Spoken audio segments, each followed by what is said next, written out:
for ages with many languages spoken in different regions of the country.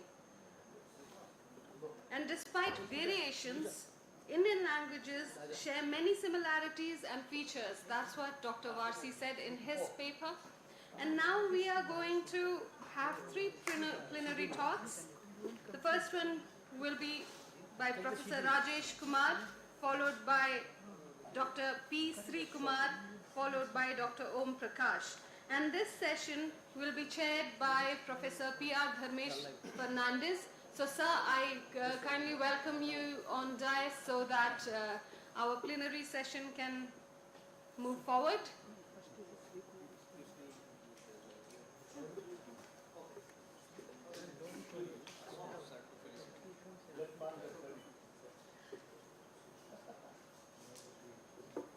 I would like to welcome Professor Rajesh Kumar on dais so that we can continue with our first talk.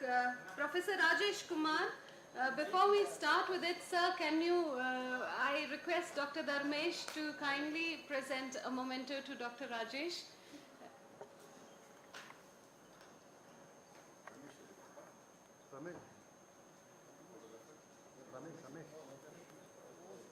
Professor Rajesh Kumar, a professor of linguistics, presently serves as the department head of humanities and social sciences at the Indian Institute of Technology, Madras. His academic journey culminated in a PhD in linguistics from the University of Illinois at Urbana. Prior to his tenure at IIT Madras, he contributed his expertise to esteemed institutions such as IIT Kanpur, IIT Patna in India, and at the University of Texas at Austin.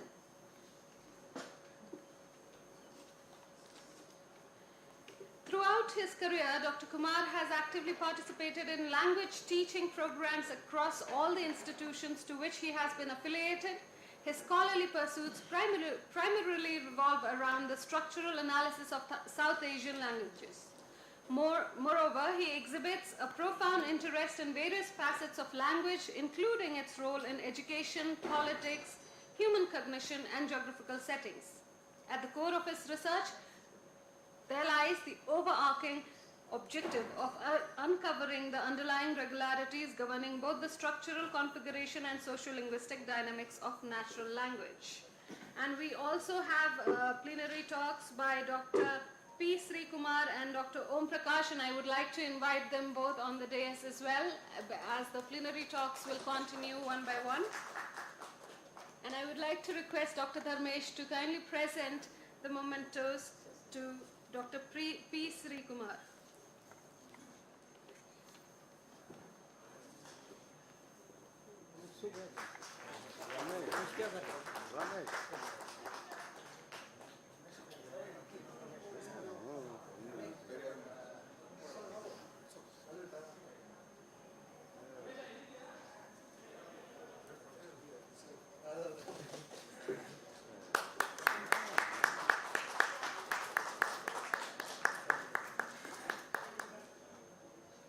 And I would also like to request Dr. Dharmesh to offer the mementos to Dr. Om Prakash.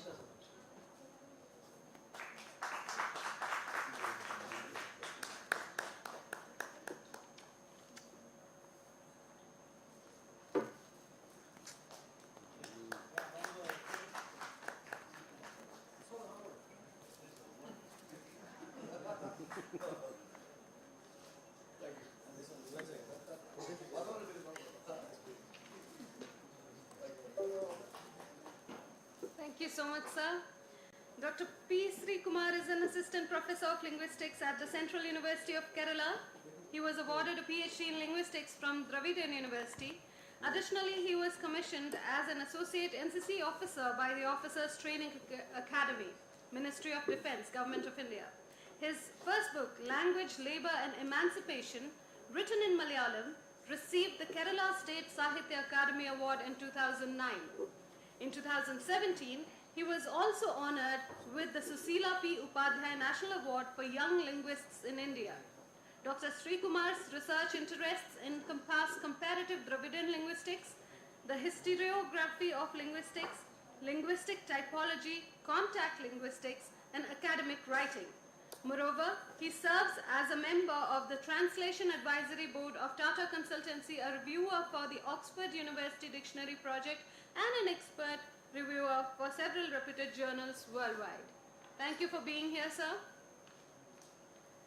We also have among us Dr. Om Praksh. Dr. Om Praksh holds a position of Associate Professor at Northeastern Hill University, Shillong, where he instructs courses spanning formal and applied linguistics, English language teaching, communication theories in media, and corporate communication. He completed his academic journey with an MA, MPhil, and PhD in linguistics from the University of Delhi. Dr. Prakash's scholarly contributions extend to national and international journals, reflecting his engagement with research themes including formal linguistics, emergent domains within applied linguistics, and the interplay between language, media, and contemporary society. His scholarly endeavors are directed towards examining the dynamic evolution of language structures and functionalities amidst the perpetual advancement of the digital milieu. Thank you so much for being here, and now we begin with our first plenary talk for this session. Dr. Rajesh Kumar, the microphone is yours.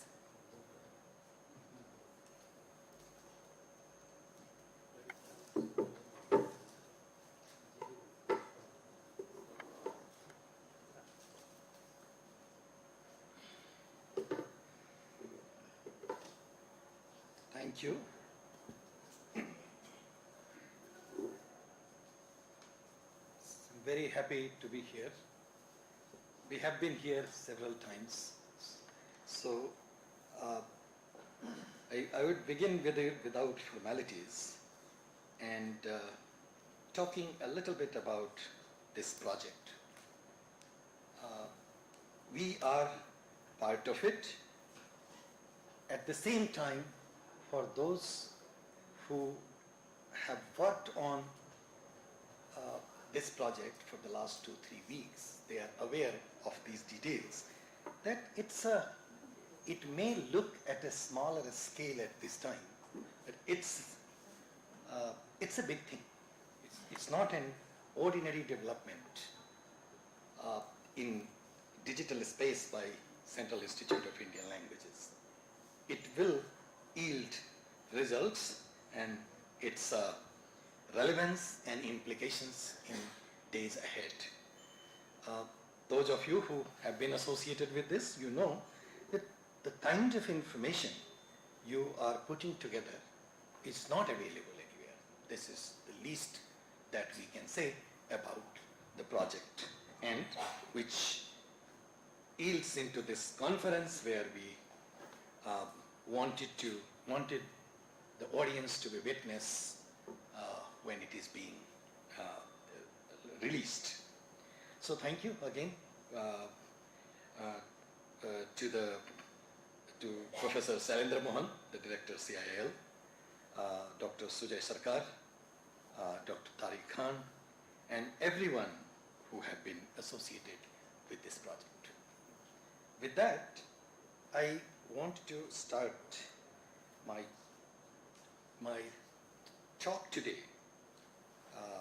in really the format where I will talk about things that I have learned and I can summarize. You know, you heard about what I do, where I work, but in one mathematical equation, this is the summary of all that I do. We work on formal linguistics, that is the study of a structure of language and its functional aspects as well, to look at how it is applied, that is applications, and in too precise way, teaching and education. Not as big as this one, as to be called as India as a linguistic area or anything. Right from the very beginning, I have been thinking about working on, I have worked on negation in natural language. At this time, we are working as part of one project on negation in natural language across across Indian languages. We are looking at similarities, differences, structure, pragmatics as part of the study of language in India. Very soon we'll be organizing another workshop or conference on that. We invite you all to come for that as well. An announcement will follow, so you don't know more than that as of now. To contextualize what I have to say, I have to make one or two simple points with respect to what we have been doing and where I hope to see these efforts leading towards. So some generic understanding about language that we know, but it helps to be reminded of these things again and again. It's a unique human capacity. I'm going to leave them as bulleted points, not elaborating on them. If there are things that you want to discuss, we can at a later time when we have open questions and answers. I don't intend to say anything provocative, but eventually probably it will become a little bit like that. That is not because of any frustration or anger towards anything. But if it becomes a little provocative, please bear with this, and we can always talk about them. So and largely the things that I have to say, they will fall in the ambit of language and politics, not either language of politics or politics of language. So look at these things. It's a human capacity. It's a sophisticated product of human mind. It's a complete system by itself that humans acquire or develop with the input from immediate environment, with the help of innate capacity that we are born with. This capacity is one of the defining elements of us being human. And it is this capacity that makes language, that helps us define language as multilinguality. And the definition of language can be given in a simpler sense: language equals to multilinguality. It is indeed one of the strongest markers of our identity. In some cases, much stronger than any other marker of identity that we know of.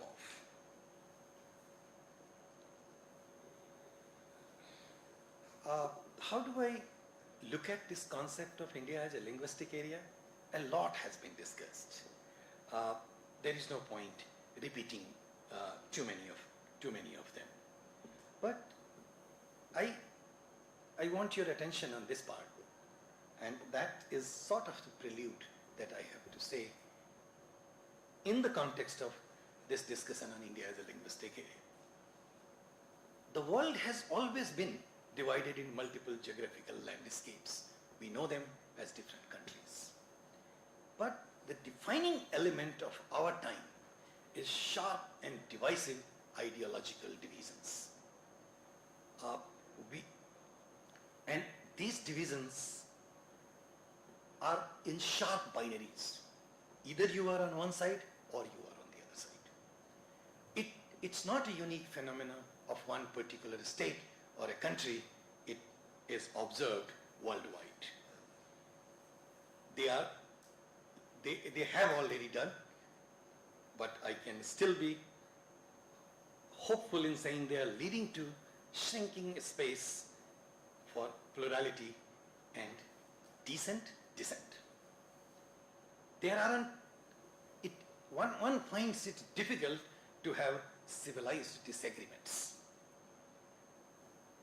I can give you one example. Look at the two words on the screen. If someone says India or Bharat, that is ideologically loaded term.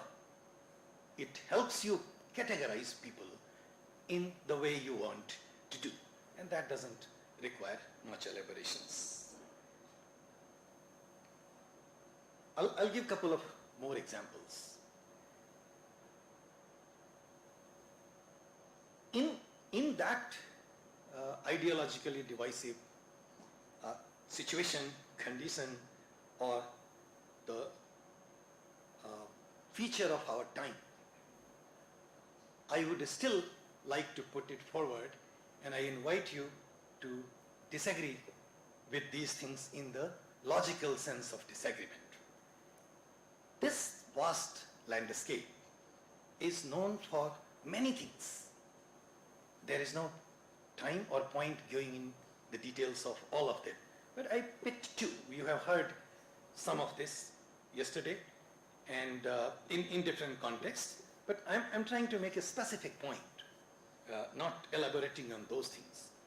India has been argued, and it is known as birthplace of democracy. You can find out how it is birthplace of democracy. And the other thing that it is known for, that is it's thought in Vasudhaiva Kutumbakam, which means in simple words, world as family.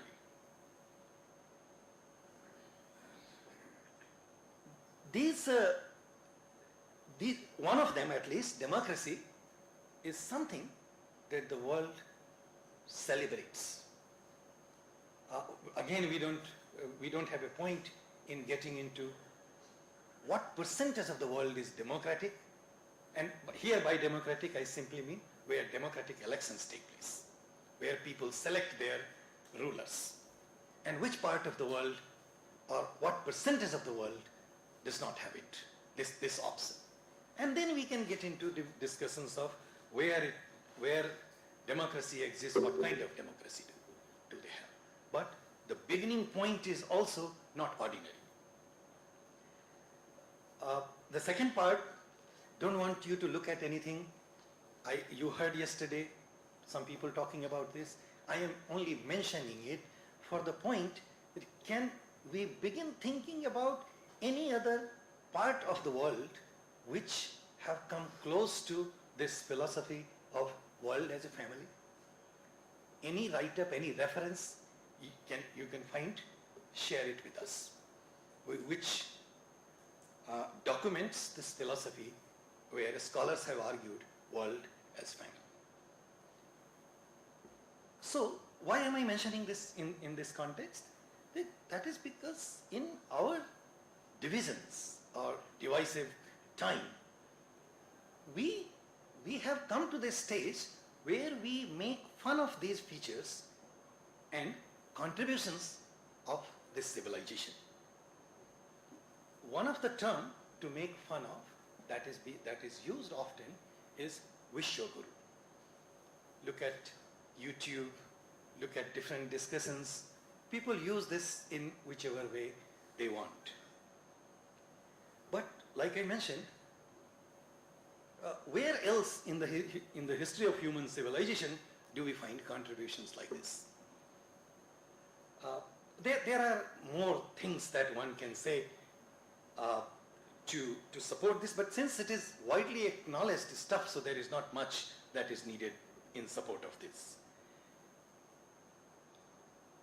Democracy and accommodation are, I mentioned democracy before, I am using another synonym for that, which is accommodation. It's not something that simply reflects in our practices. It is elements of our nature. That's what I said.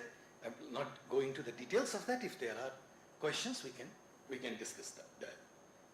So, and this has implications for why some part of the world is democratic and why some parts are not, and what makes this place as birthplace of democracy.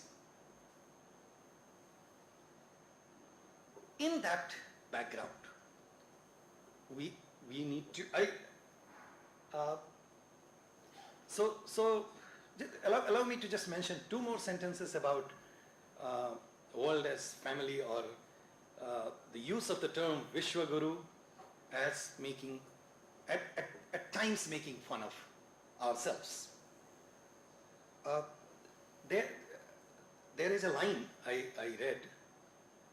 We all know that we have heard that people consider land as mother in our country.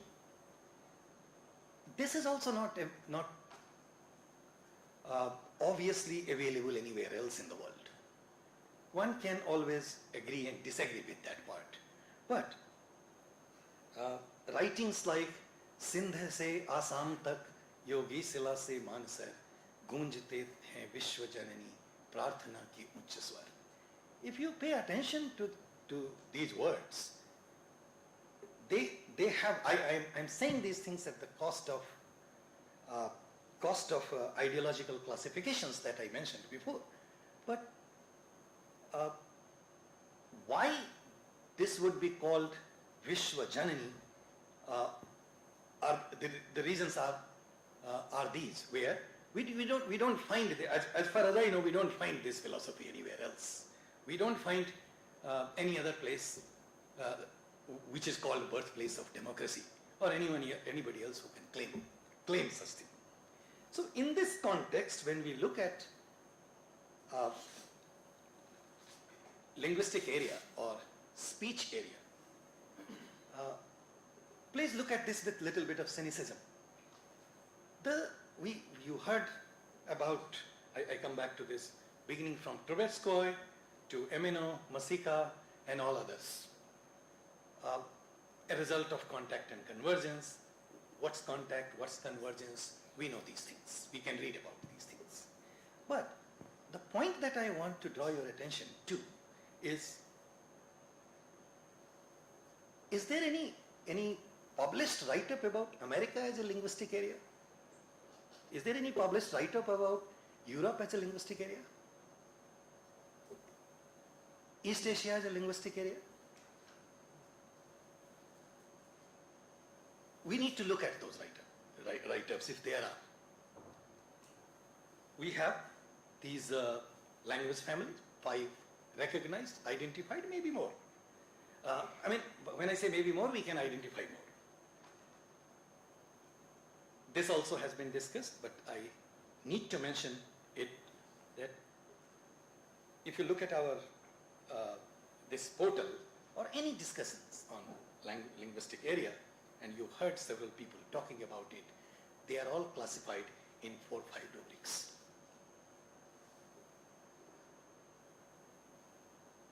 And which has led to discussions on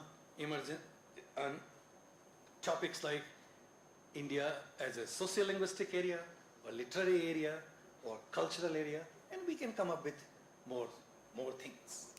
So what is it that I am talking about? My point in the context that I have discussed, that I have, what I have contextualized is,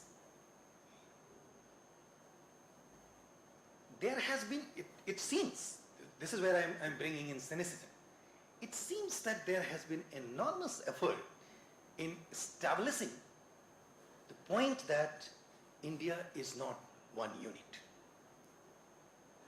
Look at all the few things that I have mentioned here, or many other things that people can coin.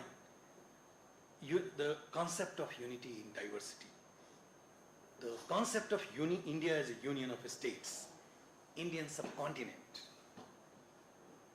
and a lot of people also make a distinction between British India and independent India. All these rhetorics, in one sense, can be explained by 2 reasons that I am presenting. They are, and without messing up with the word, I am putting this for you. The idea of India appears to be problematic for the world. And a strong India creates discomfort for many in many ways that one can imagine in an ordinary sense. These reasons need to be examined and reflected on in more details. I have hazy answers to these questions. I'm very confident in putting these reasons and inviting people to discuss this, but I'm not that confident in presenting answers to these questions. When I have, I'll write about it. So, this is cynicism. But what is missing in the five, six units of features being discussed as India as a linguistic area, being discussed in the context of India as a linguistic area? Moving beyond, we need to look at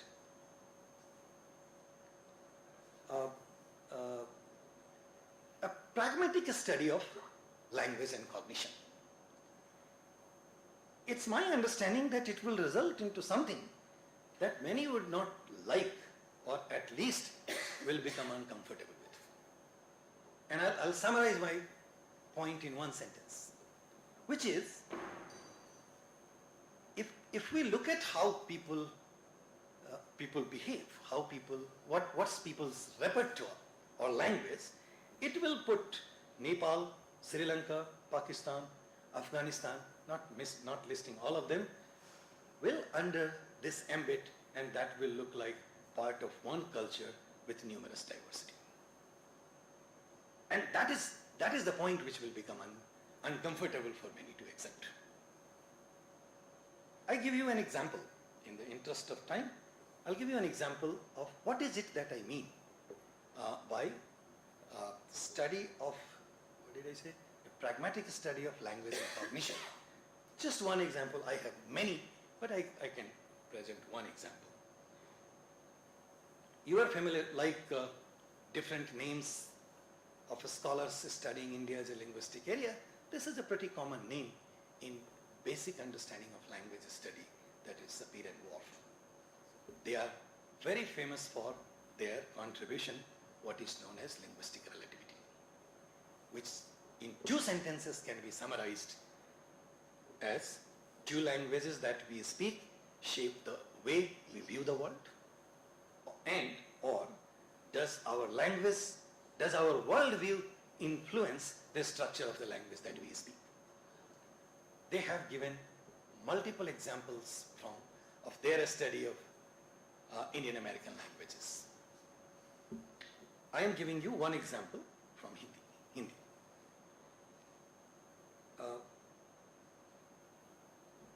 Have a look at these two sentences, and I'll not get into the details of its grammaticality. It's a structural description. It's a very simple sentence.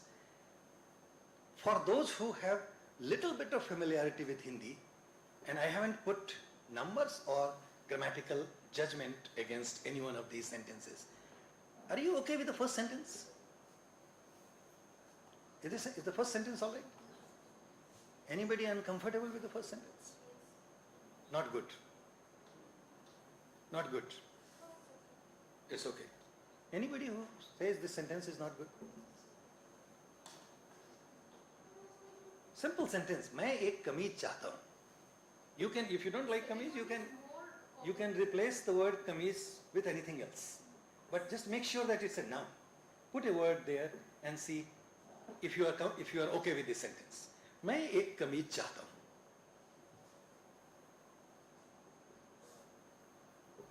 Grammaticality judgment. Some people are saying yes, it's okay. Anybody who says it? No, I'm coming to that more commonly part. I didn't ask you this question, which one is more commonly used. My question is, are you okay with the grammaticality of the first sentence? Is all right? मैं? Is that all right? Salenaji, is that all right for sentence for you? Okay. Both sentences. Okay. Both sentences are okay. Take this sentence and do a field work. Many Hindi speakers do not agree with the grammaticality of the first sentence. Many Hindi speakers would not agree, I repeat, with the grammaticality of the first sentence. The second sentence is fully acceptable. Why is that the case? There is an error. This M should have been with the lower case. This one. But leave that error. Let's focus on the point. So I'm simply reporting to you that many Hindi speakers say they don't find the first sentence ungrammatical, but they don't find it fully acceptable. Let me put it to that extent. They don't find it fully acceptable. And they go to the second sentence, which is what you were saying. The second is more acceptable. I am not getting into case marking, but hold on. I have to make a very different point. I know about case marking and no case marking. But my point is, if first sentence is not acceptable to people, what's the reason for that? I have done this field work, and therefore I am reporting this to you. Those who find, so let me put it this way, those who find first sentence unacceptable, speakers of Hindi, do not find it ungrammatical. Okay? But they do not point out what's wrong with the sentence. Because all kinds of grammatical structure is met in this sentence. That is, मैं singular subject, agreement is taken care of. एक कमीज singular object, चाहना as a verb, transitive verb, subcategorizes for one argument, everything is fulfilled. But this sentence does not sound acceptable to many. Am I all right, Varsiji? Or is it acceptable? No, it's acceptable. So I got your judgment, that's fine. I take your judgment, that's no, fine. but there is a difference between these I am coming to the difference, but I am sticking to the first sentence only. I should have put this on the second slide, should not have given it to you on the same slide. My question is, I already gave you the analysis of that, but Varsiji. I can see like its perception and regional wise, like like for example, we from Bihar people, like we replace I with hum, so that is ungrammatical, though it is very much acceptable. In the same way, this is grammatical, but for no reason it might be, but depend upon which reason the people are talking about, or from where you have collected the data. That can be justified based on the reason that you have collected the information. Okay. All right. So you get my point that some people, all I want you to get. Sorry. All I said, I'll finish in 4 minutes. So my point, the point that this is why I put only 2 sentences. I won't go into the details. So my point is, to conclude, my point is, the first sentence, those who do not find it ungrammatical also do not find it acceptable. And they go to the second one. Now let me analyze this part. So I already checked this part. No existing grammatical theoretical explanation can say anything is wrong with this sentence. But simply it is not acceptable for many. Those who are uncomfortable with the acceptability part of this sentence, they go to this. And I am pretty sure everybody finds this grammatical. And I have not given you third sentence where we can say, मैं घर जाना चाहता हूँ. It's perfectly alright sentence. There is no disagreement there. मैं घर जाना चाहता हूँ. मैं movie देखना चाहता हूँ. Perfectly grammatical sentence. Okay. And this is definitely acceptable. So if I ask you and ask this question to yourself, is there a difference between these 2 sentences? Pragmatically, is there any difference between these 2 sentences? There is a difference between these 2 sentences. The difference is, I have purposely put this translation, I want a shirt. But actually this is, I need a shirt. And this one is, I want a shirt.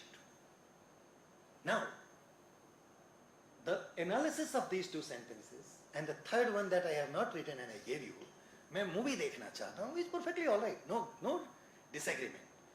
For those who find this sentence unacceptable and therefore ungrammatical, here is the reason. This verb chahna is very different type of a verb from chahiye in Hindi. To give you the minimum distinction, chahiye cannot inflect for any aspect marker or any tense or anything in the language. It is sort of a, for lack of a word, frozen word. You have to use it only this way. However, this is want with an indefinite aspect marker and so on. It can take all kinds of tenses. This is also known as a direct sentence because it directly subject agrees with the verb. This type of structure are called indirect sentences, where you have a case marking blocking the agreement between subject and the verb. That's a simple point. But why do people find it unacceptable? My analysis is Hindi speakers do not want to put an worldly object demonstrating their desire, chahna, chahiye. Sorry, chahna, want. Making the distinction between want and need, to say the same thing, they convert it immediately into a requirement and it becomes comfortable, grammatical, everything all right. Whereas, if we say movie dekhna chahta hu, movie dekhna is not an worldly object. You can ask them. Let me conclude. Okay, allow me to conclude. Movie dekhna is not an worldly object. Ghar jana is not an worldly object. You put anything, kameez chahta hu, paise chahta hu, you won't hear anybody saying main paise chahta hu. Anyway, we will discuss this. I know it is a little provocative. I am coming to this. Fernandez sir will tell me to get out of it. On this particular point, I just want to add to that. If I say मैं खाना चाहता हूँ, खाना This is not part of my time, sir. खाना not as a verb but as a noun, as a food. So what is wrong with that? मैं खाना चाहता हूँ is perfectly all right. But Khana in is that, food is what you no, are wait a saying. minute. In that khana is the verb khana. To eat. I want to eat. No, but if I say I food as a noun, then what is wrong with We will talk about that. Just a minute. You check with anybody in that sentence, khana is to eat. When I say मैं खाना चाहता हूँ, do you translate it as I want to eat or I want food? Check with yourself. No sir, that is I want to eat. In my reading, but we will talk about it. But let me conclude. Oh, wait a minute. You can discuss. Open house starts after 3 talks. Okay. So let me complete. Discussion करूँगा मैं. No, of course discussing करेंगे. This is why I said these things. Okay. So my point is, here is the point. Concluding slide. Give me 2 minutes for this thing. The study of linguistics from Panini to Chomsky and afterwards. The distinction is the study of language includes a study of a structure, that is sounds, words, sentences, meaning and pragmatics in Paninian tradition. In fact, to substantiate my point, I want to tell you the study of sounds in that system many people have included is termed as shiksha. I mean, look at the term itself, shiksha, what it means education in modern time. I don't know what it meant at that time, meant at that time, but my interpretation is, there is no arrogance embedded in that, but probably Panini and his tradition wanted to say, you can be shikshit, educated, when you know about the basic structure of language. And it is your responsibility to know the basic structure of language. Therefore they termed it as shiksha. If you, very simple mathematics, from Sapir to Chomsky, in American structuralist tradition, have carefully crafted not to get into pragmatics. There is no discussion on pragmatics, and therefore I said, the sentence, the grammaticality or ungrammaticality of any sentence can be described, explained in any theoretical position, but not pragmatic differences. So the argument, so the focus is structure, the focus on structure and acquisition. I'm sorry about this grammaticality, but not in pragmatics. So the argument is not that everything is wrong or conspicuous about Western ideas, but an element of cynicism is helpful in understanding why these things were discussed the way they were discussed. Just to conclude this was not working in the morning. Maybe in this computer it is working. So if you the question of the country, the question of India, when many times the people ask, making the distinction between British India and independent India, and the implication of pragmatic studies, where it leads to. If somebody wants to answer, we have published this shloka from Vishnu Puran in our book that has been recently published, of course in a context, but read this thing for yourself. Uttarang yat samudrasya himadresh chaiva dakshinam varsatad bharatang nam bharati tatra santati. I won't read the translation for you. So it's not a new idea, but I'm leaving it for you to work on little more little bit more in connecting the two parts that I am talking about. The two parts on why emphasis on these things. And for those who needs answer, where is India? It's not a new concept. I stop here. Thank you.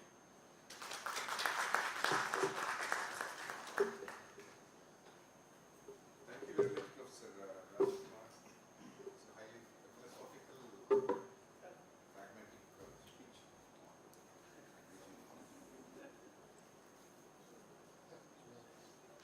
So I request Professor P. Sreekumar to present his paper. Yeah, and all these three plenary speakers complete their speech. The floor will be open and discuss. It's not a session. It's not only on these three Yeah. papers.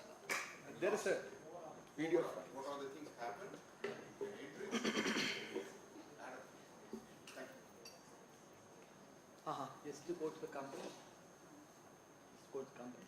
Oh, can you just, Raja, can you just help me? Mouse is there. Okay, fine. 30 minutes. Yes.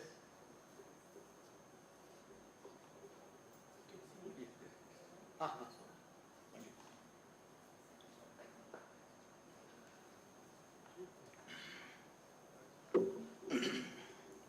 Respected Professor Sailendra and my dear colleagues and friends, I'm very thankful to you inviting me for giving this lecture. So to tell what is an linguistic area, I can give an example to you. See, now in this hall, almost all the language families people are here. Imagine you are all staying here for generations. After some 2, 3, 5 generations, the language which is going to sustain here, what type of language we are going to speak here? Can you imagine? I am a Malayali, Manipuri, Kashmiri. So there never be the same language which we are speaking now. It is going to be a language which was completely convergent. Because our children will stay there, they will acquire Manipuri. Whenever Malayali child acquire Manipuri, he will produce a Manipuri with a Malayali structure. It will be, that is what Bharat. That is what Bharat. Bharat, that was India. So that is a simple definition of what Bharat is. What Bharat is, a linguistic area. It had been there for centuries, but after the colonial period, there was a rupture. So the rupture which we have been colonized. The linguistics which we got is a colonized linguistics. And to narrate what is colonized linguistics, my object of this paper is that to tell that the linguistics which we are practicing is a colonized linguistics even now. And the idea which Mohan sir is leading to the nation now is an alien linguistics. This how some extent can decolonize linguistics in India. So maybe you may ask that question, what is colonization, how to decolonize? So I'll give an example to you, what is colonization.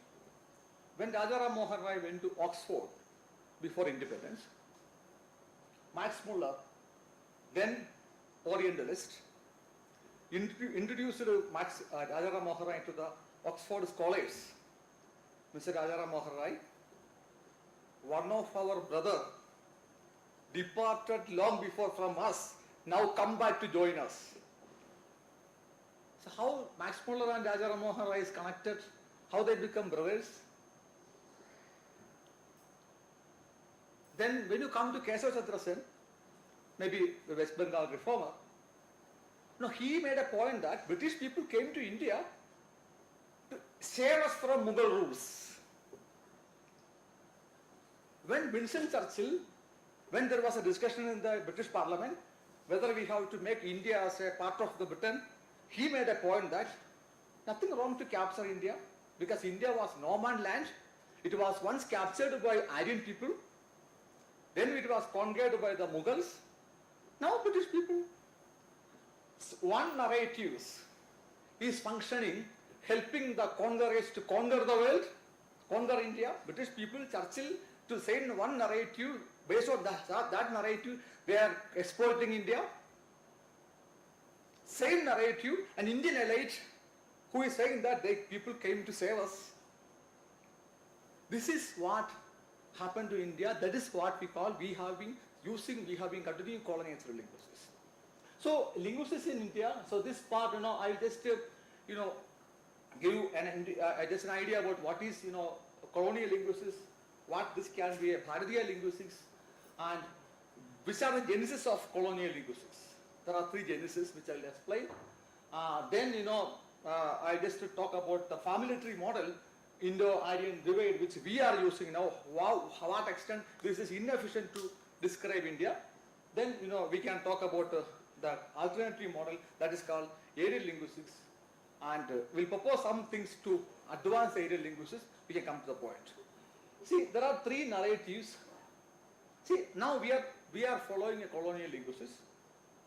There are some 5 doshas for the colonial linguistics. First one, the colonial linguistics, even though despite India is having a rich linguistic traditions, there was an absolute rupture. Now we never talk about Panini. We got a modern linguistics which was a colonial linguistics which made an absolute rupture from the Indian linguistics, Bharatiya tradition of linguistics. We are all proud of our ancient linguistic traditions, but first one which made a big rupture to the Indian linguistics. Second thing, you can see that, if I say, I would have been come in English, in Tamil, what will you say, sir, I would have been come in Tamil? Malayalam, I say, Varuma. See, what is syntax for Europe is morphology for us. Our language is exceptionally rich in morphology. But what we are having an outgrowth in India is syntax.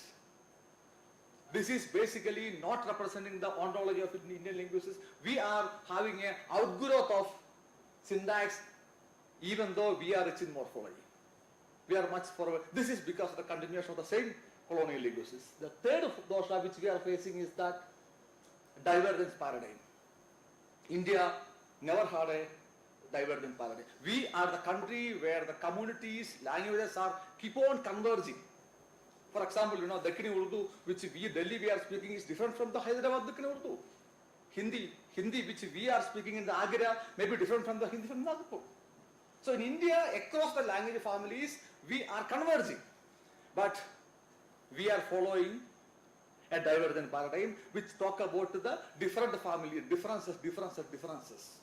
Divide. But India, the spirit of India is not divide. The spirit of language in India, not divide but converges. And the fourth one, there is a hierarchical placement of Bharatiya languages, tribal, non-tribal, major languages, minor languages, literary, non-literary, classical. Now there is a new thing, classical. We are placing things are hierarchical. And fifth one, which we have is the colonial naming of minor languages or tribal. What right you have to call your neighbor language tribal languages? These are the things which still we are. What right you have can call Santali people tribal languages? They're the first people who fought for the independence of the nation. We call tribal languages. These are the 5 doshas, colonial linguistics, which we are following now. The question is whether we have to continue this linguistics or not. Therefore, the linguistics which we are following in India is not contributing for the linguistic well-being of the people, not contributing for the linguistic solidarity of the country.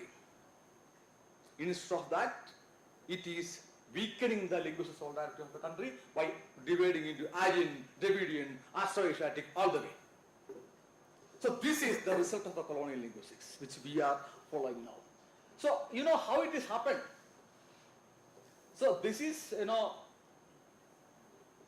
see how this idea came to India is that, see, colonial people, the administrators who came there, they want to rule the country. They brought the academicians. They studied the Indian languages for the interest of the rulers and in their ontology. As was just Girishji was telling about the differences. So these people, actually British people never studied Indian languages. They brought people to study Indian languages like Jones, Ellis, all the people. So they have studied for the, and what happened, then what happened, native people, see, we are proud of MB Yamano. See, this is the, one of the comments made by Yamano. When Yamano wrote a very wonderful article on linguistic heritage of India, this is the opening paragraph. There seems to be no reason to distract the argument for it in spite of the traditional Hindu ignorance of any such invasion. Hindu doesn't mean only Hindu communities, Indians.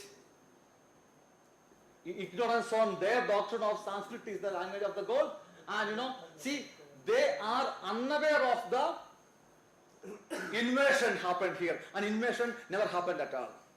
So what happened, the modern linguists who came to India, the Orientals who studied in India, they have studied things and they made discourses on which we people get subjugated. We people get subjugated. We have subscribed the view even after the 75 after of independence, still we are continuing it. Aryan migration, Sanskrit came from here all the way. So this, he made this point, Hindu ignorance of any such invasion, it is never happened at all. And see, this is, I'm just skipping, I have already sent the handout, so I will just come to the points. See, what are the three discourses made the narratives? First one, William Jones. There are three narratives. There are three events in the history of India which made the modern linguists in India. First one in 1786, William Jones' most famous, most quoted Calcutta lecture. We are all proud of it. We are proud. We say that Jones was very much fascinated with Sanskrit. He found, the English father and Hindi Pita, Sanskrit Pita, and English Latin mother, all are connected. But there is a gap in that. In that discourse, displaces Sanskrit outside India. Jones was proud of Sanskrit, but Jones very skillfully placed that there was a Aryan, you see this one? The Sanskrit language, whatever it may be, the antiquity, but we'll skip it, which perhaps the common ancestor, which perhaps not exist. That means the Sanskrit, the Vedas, not composed in India, it was somewhere, therefore they have justified the theory of Aryan migration, on which will Rajaram Mohan Rai become the brother of Max Muller. On which Chandrasen was very much happy that, oh, these British people came to save us from the Muslim. There was no divide then. Yesterday, Fernand sir was asking about a question. What was the first freedom struggle in India? My answer was not the Sandal. My answer was that Sannyasi Fakir revolt in 700. 25,000 sannyasis and fakir were killed by British people in the Bagada area. There was no separation between the Hindu sannyasi and the Muslim fakir. They were together. But Chandrasen, these British people came to save us from the Mughal. It is they divided. The first divide they made. So Jones' lecture displaced Sanskrit outside India. Therefore, Sanskrit is not our language. Sanskrit is the language of invaders. This is the first narrative laid the colonial linguistic foundation in India, on which Winston Churchill argued in the British Parliament, India is no man land. It is an immigrant land. Aryan people came. After that, Muslim people came. Now we are also coming. So therefore, we can rule India. This is what I want to tell you. This is the narrative. Second thing, Francis White Ellis. Ellis was my hero. I was once much fascinated about Ellis. One of my articles about Ellis appeared in one journal from Germany. And after critically studying Ellis, what I found is that until then, Ellis in 1816, until people believe that Ellis was a British servant, he came to India and he was a principal of the St. Fort William College. He studied the South Indian languages. He found that South Indian languages, there are some words in Tamil and Sanskrit he compared. He told that Tamil, Telugu, Kannada, Malayalam is no way connected to Sanskrit. Therefore, it is an independent language, independent South Indian family of languages. And before 1860s, in 1819, 1814, there was a query came from the British Viceroy, what way South and North India are separate. Ellis made a 345 pages of argument that South and North are different because of the inheritance right. Inheritance right, they are different. He made a wonderful document of how South and North are divided. So this made first Jones displaced Sanskrit from outside India, and Ellis displaced Sanskrit from the South Indian languages. This was next narratives Robert Caldwell. Robert Caldwell, he constructed the Dravidian identity, on which when Ramaswamy Naika, the great Periyar, whenever he goes for the anti-Hindu campaign all over Tamil Nadu, he carried Robert Caldwell book, Dravidian language books. He carries. It was on the Dravidian, the comparative grammar of Dravidian, on which the idea of separate Dravidian land was made on. See, these are the three colonial narratives by which we have been colonized. We have accepted colonization because these people came. Because the upper caste, the elite people in India who speak Hindi, Sanskrit, all the languages, who are relatives from the European people, these people came to save us from the Mughal people. So these are the narratives made in this is the way the modern linguists introduced in India. Finally, what is the outcome? This is the two outcome. This made a diverse language families in India. Majority the invaders, Aryans, are native Dravidian. The majority people who are in India, they are all invaders.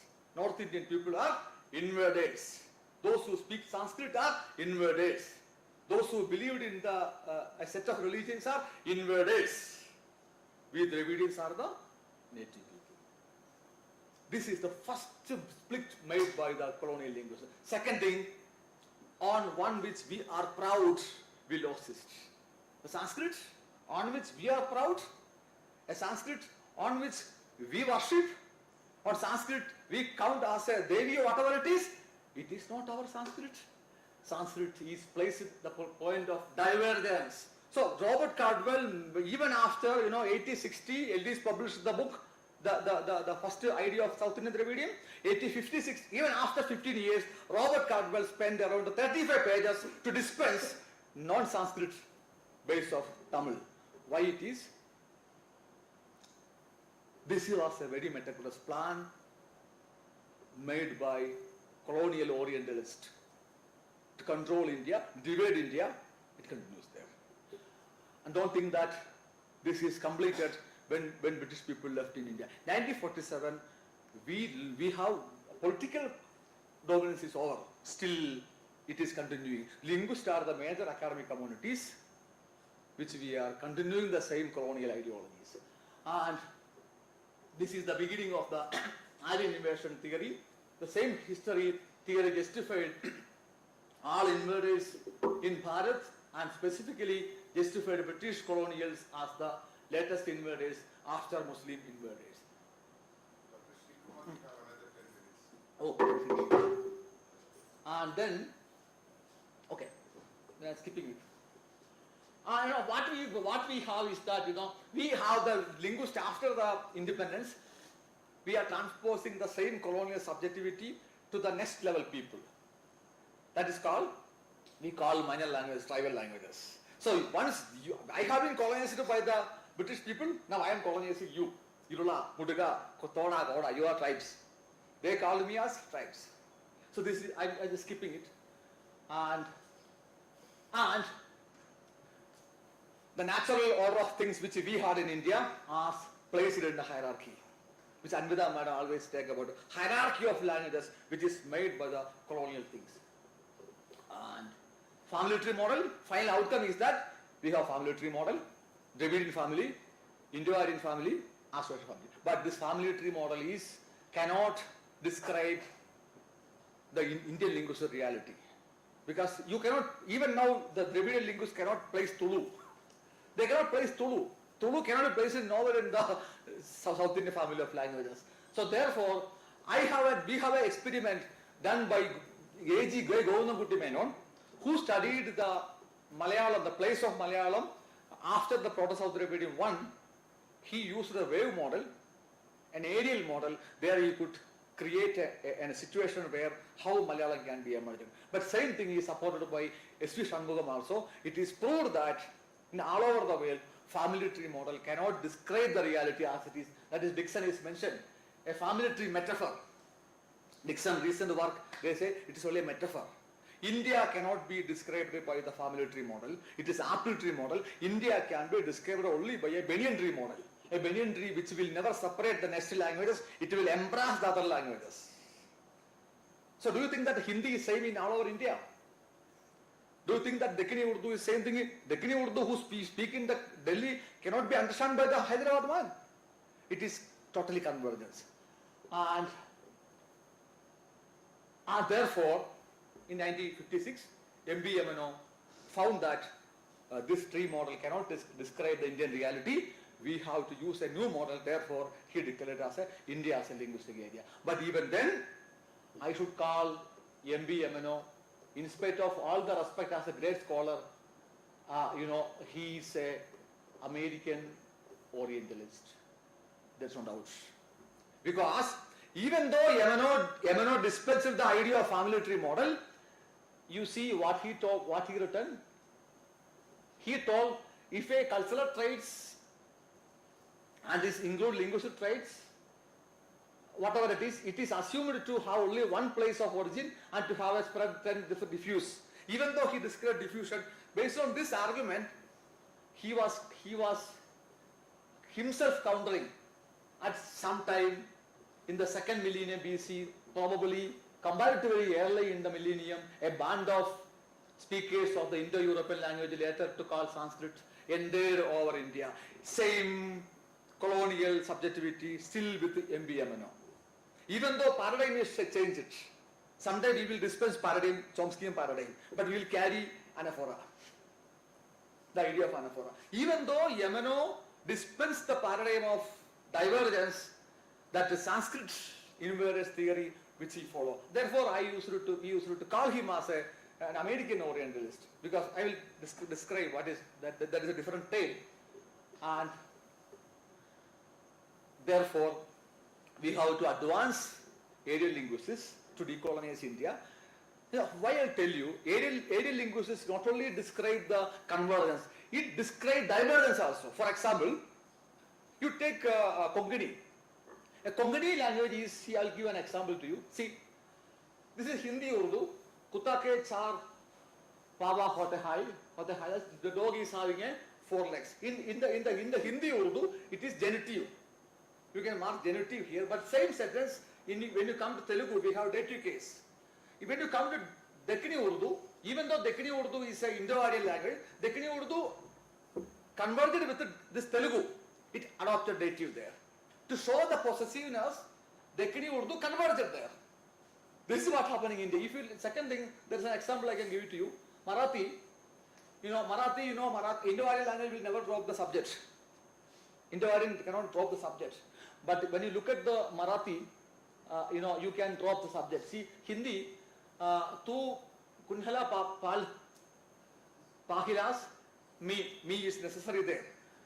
If you look at Telugu, every ochava, ani ochandu, you can tell. In Telugu, Dravidian language, we can drop the subject. But in Hindi, you cannot do it. But when you come to Marathi, you can drop it.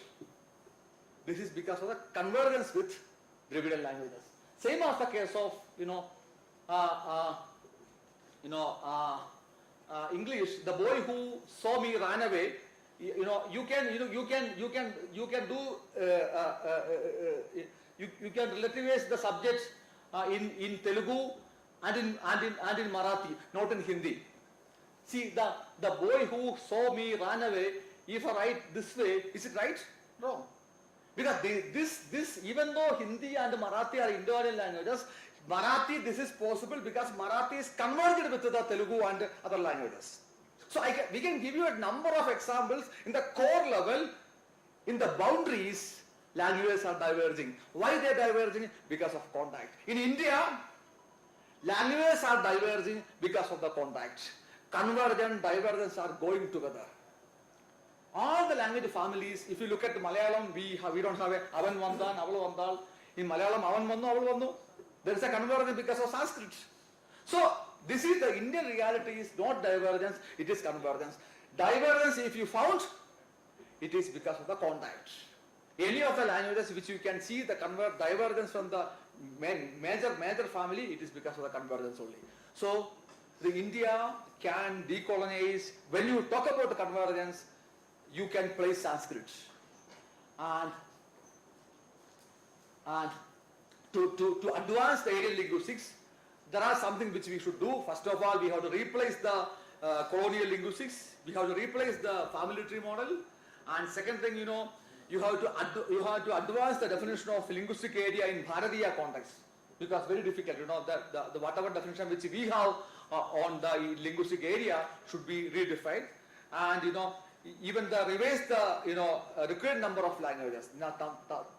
Number of languages in India which we have taken as dialects, and identify more micro-linguistic areas in Bharat. We said in middle Bharat, Manipur, Nilagiri, Central India. We now work on Kasaragod as a linguistic area, because Kasaragod we have almost all the language families, and develop an area linguistics database which SAR is doing now. We are doing now. Whenever you want to have a data, I was seeing Prema was struggling to get data for gender in all Indian languages. We should have a database. Suppose if I want to work on a reciprocals in Indian languages, I should have a database. We should develop a database to support the people and identify more number of area linguistic traits. We have identified only 26 now. There are number of traits, area linguistic traits which we can see. And the most interesting thing is that there is a hierarchy: Old Indo-Aryan, Middle Indo-Aryan, Modern Indo-Aryan.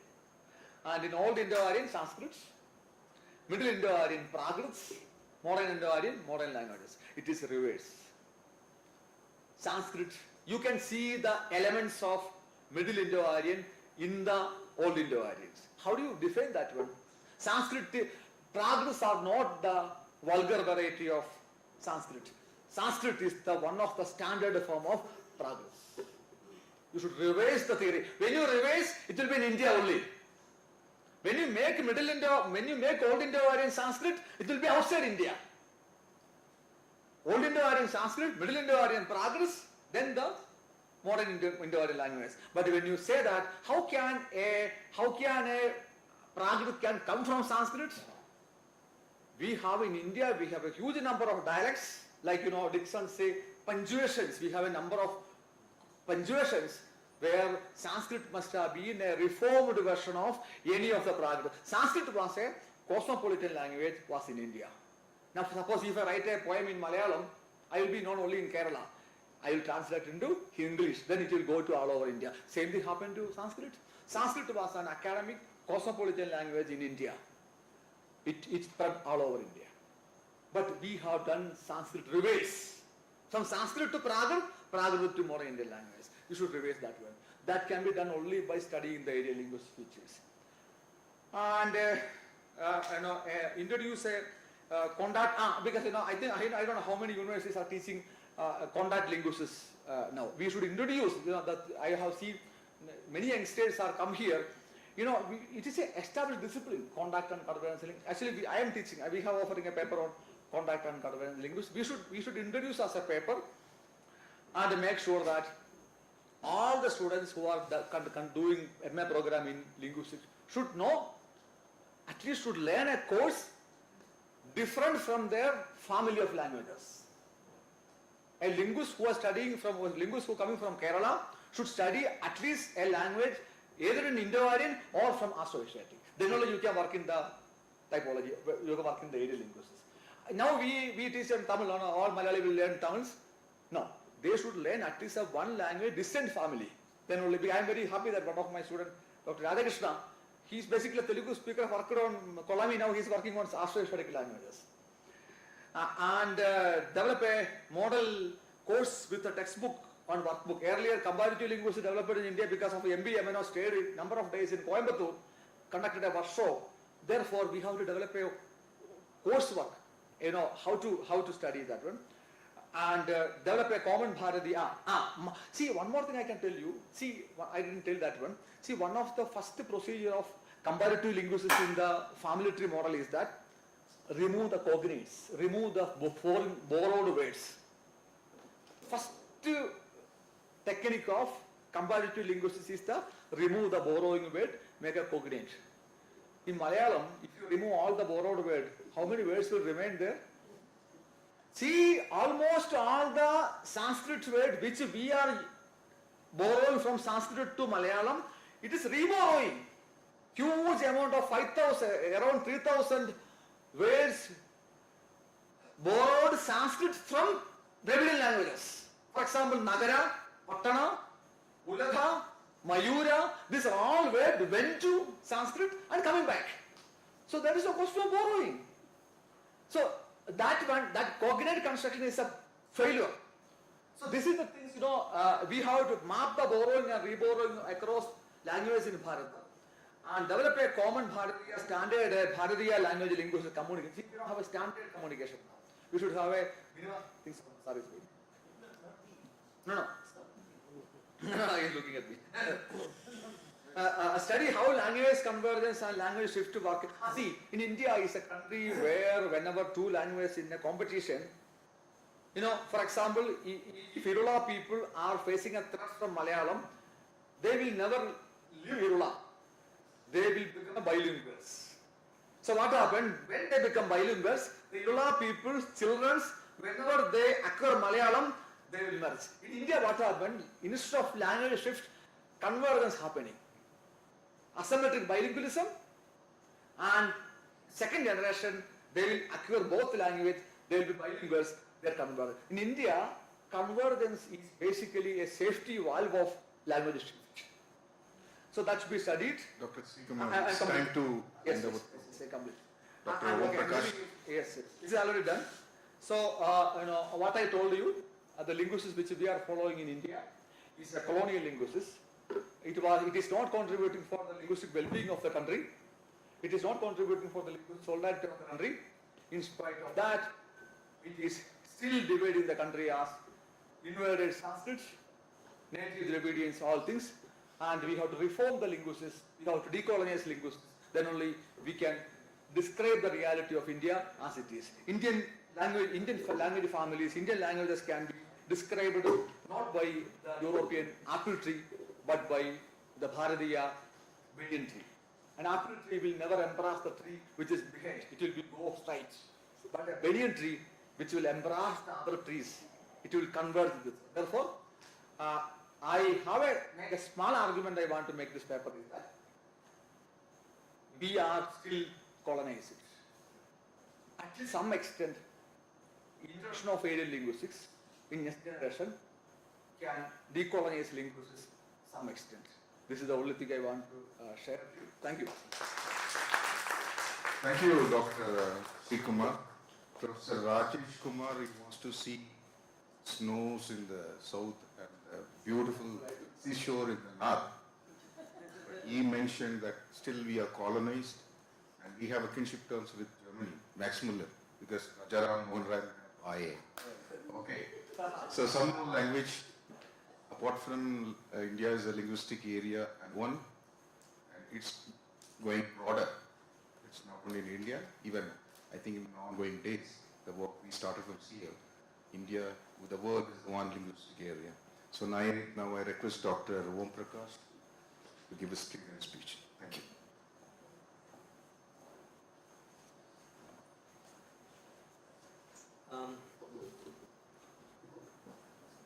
I'm the last speaker of the day, and I know you are running out of patience.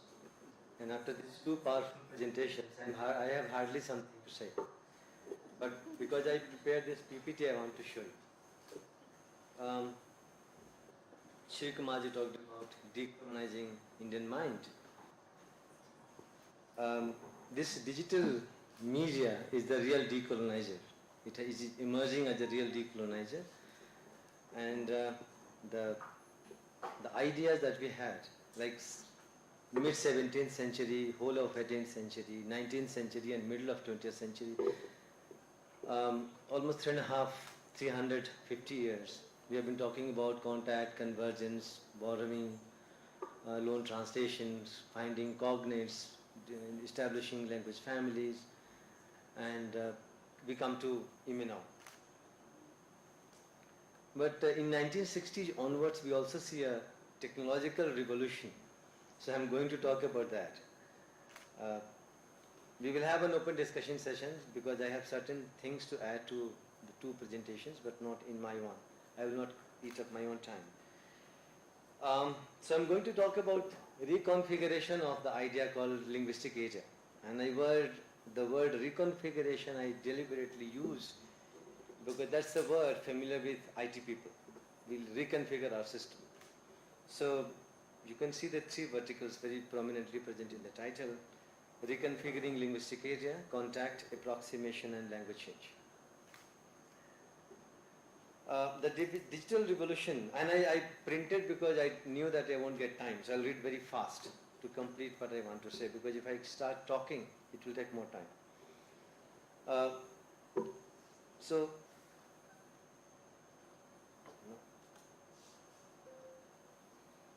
Okay.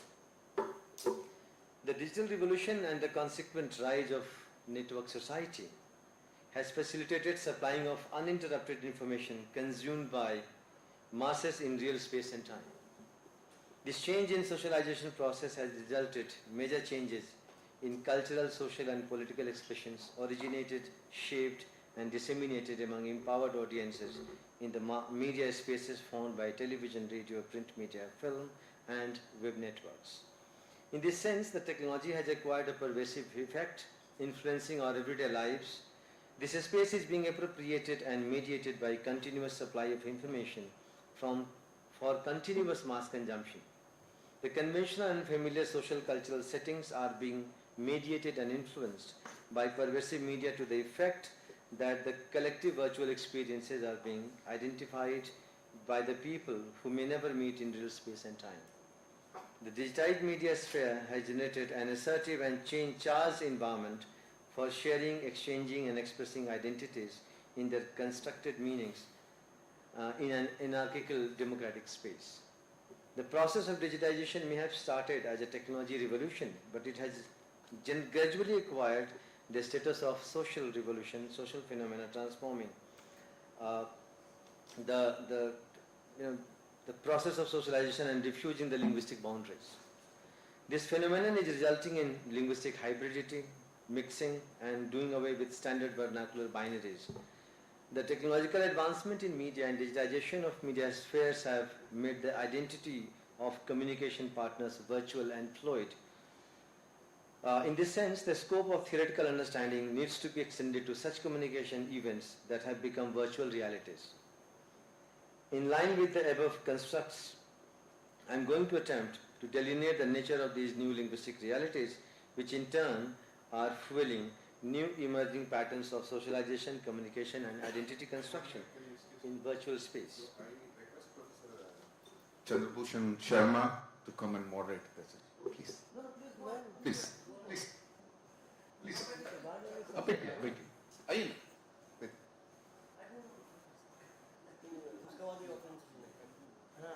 open session.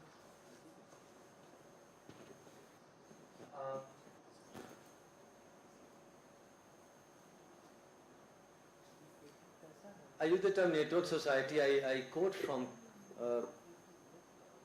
Manuel Castell. He said that a society whose social structure is made of networks powered by microelectronics based information and communication technology. By social structure, I understand the organizational arrangements of humans in relation of production, consumption, reproduction, experience and power expressed in meaningful communication coded by culture. So, if I quote David Crystal, he says, I quote, Crystal 2004, the sheer scale of present internet, let alone its future telecosmic incarnations, has convinced me that we are on the brink of the biggest language revolution ever.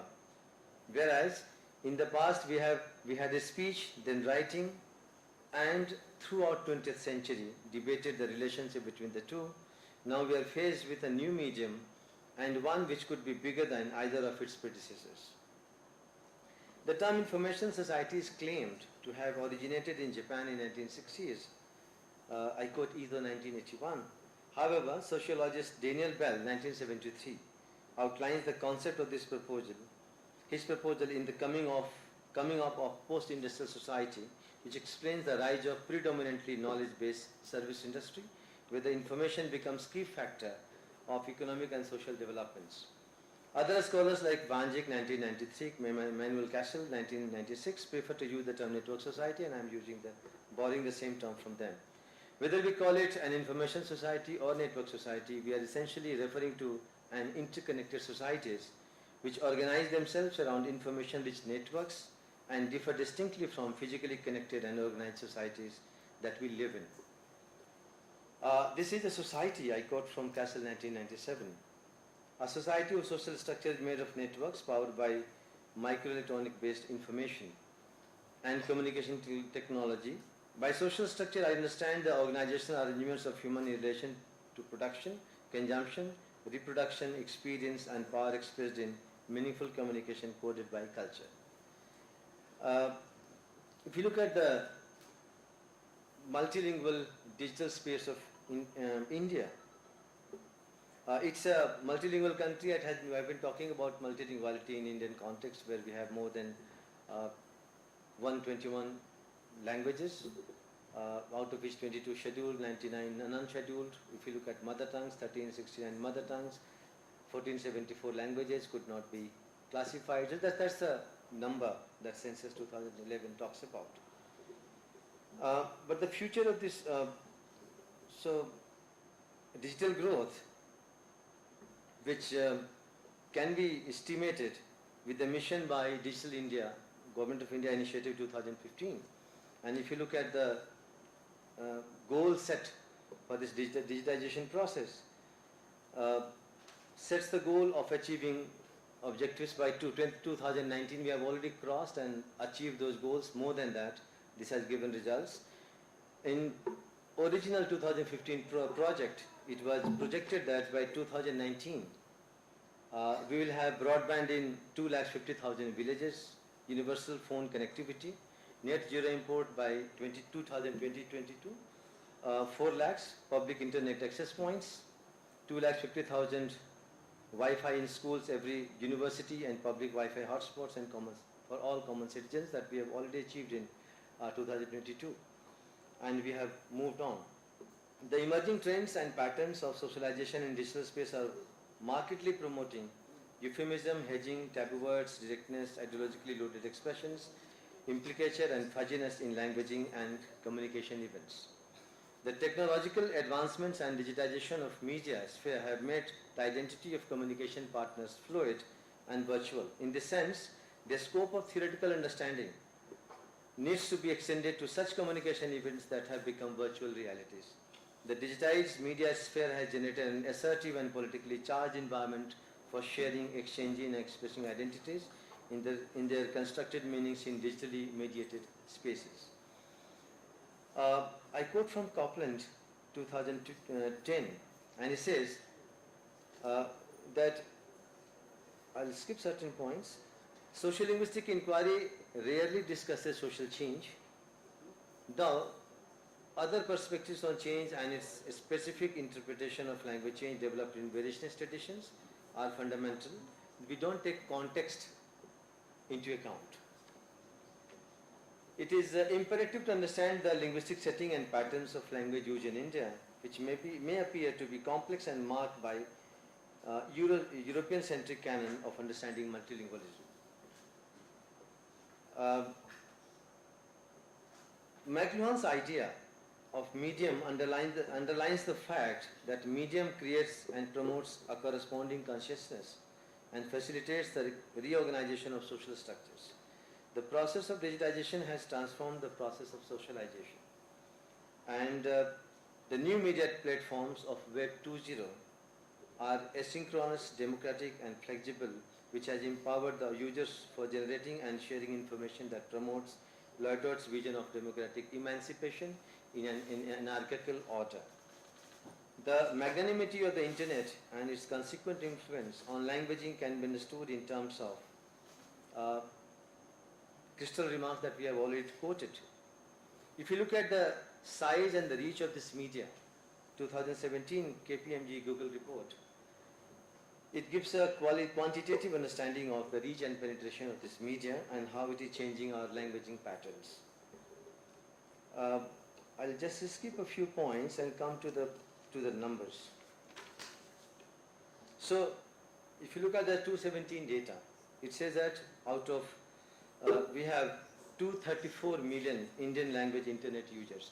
We have this general understanding that English is the language of internet. But if you look at the Indian data, we have 234 million Indian language users on the internet compared to 175 million English language users on the internet. And if you look at the growth trajectory of Indian languages on the internet and digital space, it is growing by 18% cumulative average gross ratio per annum compared to only 3% growth of English in Indian digital space. So the growth of Indian languages is growing at the rate of 18%. That's very encouraging. I'll show you a little table if it appears here. Yes. If you look at this data, the major languages present on the internet effectively, and this is data of 2017, now we are talking in 2024. Hindi speakers who use internet primarily for Hindi content, Bangla speakers for Bangla content, Telugu, Marathi, Tamil, Gujarati, Kannada, Malayalam. You can see the projections and the internet users in these languages, right? So if you move on, this is the projection and we have already crossed it. This was for 2020 and we are talking in 2024. If you look at the language landscape on the internet, Indic languages, and look at the English presence of English in Indian digital space, 57% Indian languages content and 43% English language content, and mind it that we are growing at the rate of 18% per year in Indian language contents and 3% for English language content. Now if you look at the growth of this digital trajectory, we know 15th century arrival of printing press, how this has changed. 19th century we had the arrival of telephone, 20s broadcasting started, 1990s arrival of internet for mass public, and 1999 Google, 2000 text messaging on mobile, 2003 blog, 2004 Facebook, 2005 YouTube, Twitter, and you can count. So I wanted to give this data to tell you that how digital space has become a very prolific, productive site for language use. And there, so far we have been talking about linguistic boundaries in physical, geographical terms, but digital media has emancipated the users. So we are transcending the limits of time and space. It may seem chaotic because this is the beginning, we are evolving, and these new technologies are shaping our language use behaviors.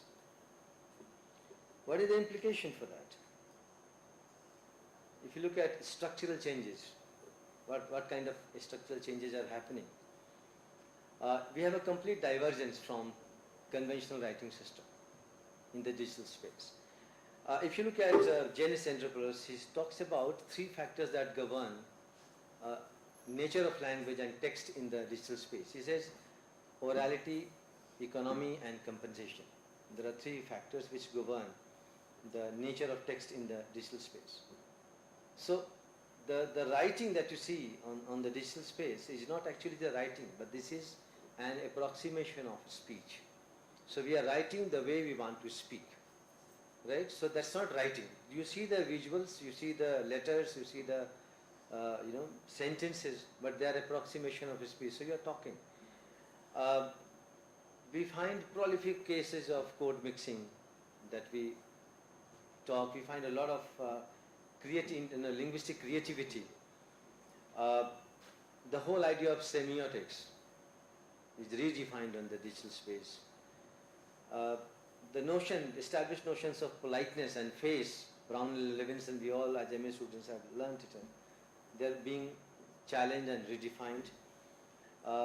We find aggression, assertion and anonymity in the texts. If you look at the nature of the text present in there. Degree of formality, the binaries between vernacular, standard, dialect, language, they're all merging, right? So all this 20th century idea needs to be revisited in the theoretical perspective.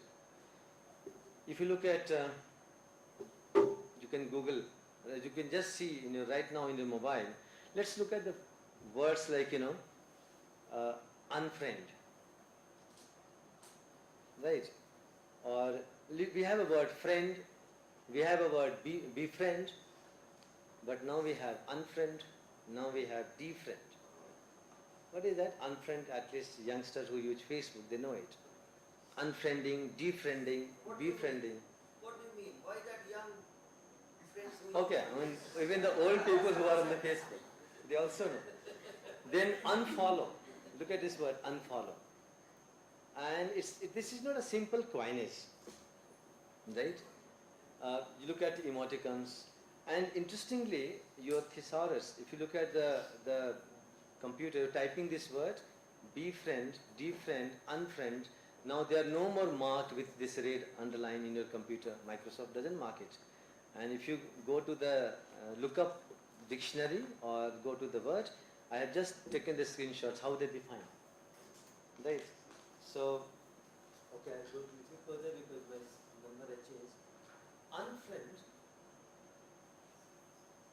says in the dictionary, says remove in brackets someone from a list of friends or contacts on a social networking website. She broke up with her boyfriend, but she has not unfriended him. That's their mobile is giving right now. You can type and find. These are the things happening in digital space, and what we see. I mean, you can dismiss that this is all chaotic, and we, as a linguist, we have nothing to do with such kind of language used in digital space. But the tendency shows that possibly after 50 years, we will be teaching, I mean, I may not be alive, but people who will be teaching these words as English vocabulary, and they'll be talking about derivation and inflection of these words. You never know. Right, so look at before, look at great, right? What is this? So numeronymy is in vogue now, so prominently there in language use. You have exclamatory spellings, emoticons, letter homophones, like see you tomorrow, so C alphabet, U alphabet, 2 number, MRW. That's coding, right? And that's a natural language. See you tomorrow. So acronyms, a lot of acronyms, misspelled word in quotes because linguist purists will not accept misspelled words, but color with KOLOR. Right? And some brands are changing the spelling. Magic, MAGIK. Right? Magic. You can see the achievement these days. Shortening of words, clipping, blending. Right? Lots of things are happening. Combination of two different languages, and still that is Crystal talks about neologism, but this is not simply a neologism. It's more than that. That needs to be discovered, that needs to be defined. As a linguist, we have to see that. I am still trying to learn many of these words from my daughter. Okay, and DM. Right? So, I don't know. I mean, I have nothing to offer. If I just wanted to underline the language used in this space, and as a linguist, we need to revisit those established conventional ideas of words, ideas of code mixing, ideas of code switching, ideas of borrowing, ideas of loan translations, all needs to be redefined, revisited and reinterpreted in the digital space. Thank you for now and your solution for that. Thank you, Praksh. You will take a seat. Oh, two others are also there. Please come here. Sreekumar ji. Sujay जी ये last है ना उसके बाद तो कुछ नहीं आप बोलेंगे तो और एक सेशन करा देंगे. This is last one So closing ceremony. Just remark ceremony. No. Then you. Who left me?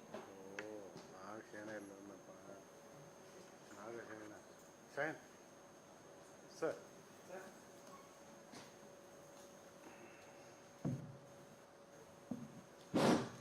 So we had all the three speakers. I am extremely sorry. I knew that the session was to start at 5, but Sujay ji ducked me. So, किसी को तो responsible करना होगा Sujay. So the house is open. You can ask questions. Keep your questions short and don't make observations. Just ask questions so that we can have an open house and all questions can be answered. I think we'll have questions for the three speakers who just spoke, but we can also have it open house for those who have spoken, and if you have questions for them as well, you are welcome. So, any questions for the three speakers who just spoke?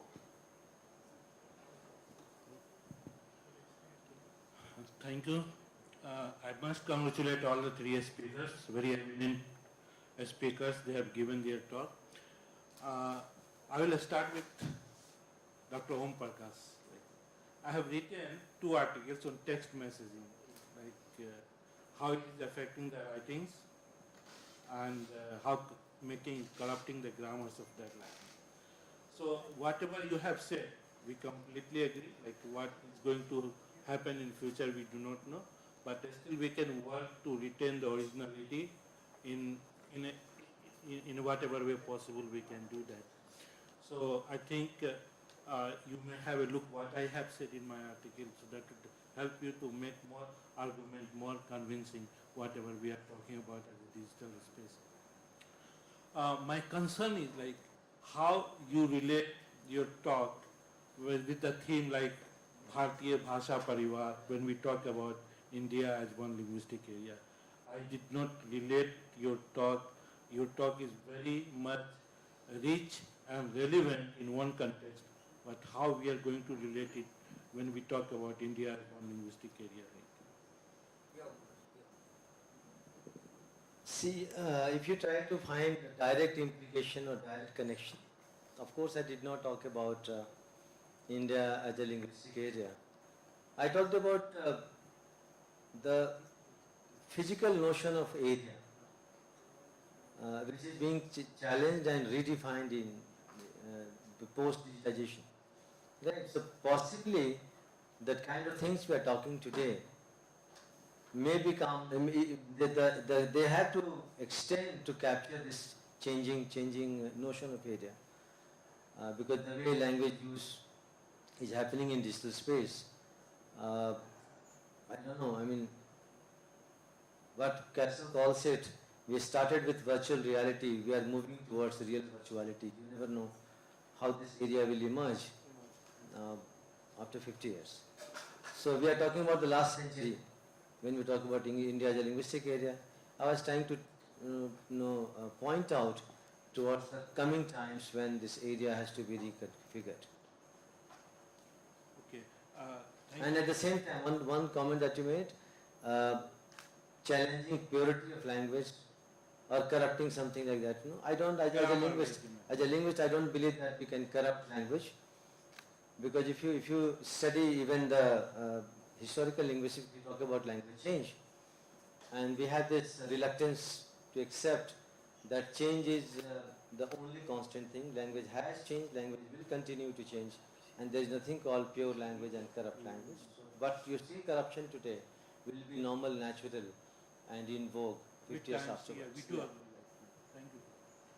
Rajesh ji, coming back to the same question, like, you know. Can I just make one intervention? I see all the young friends sitting behind. आपके लिए ये session है, आप question पूछिए. हम लोग तो exhaust हो चुके हैं, तो हम लोग ऐसे ही बात करते रहेंगे 8-9 बजे रात तक.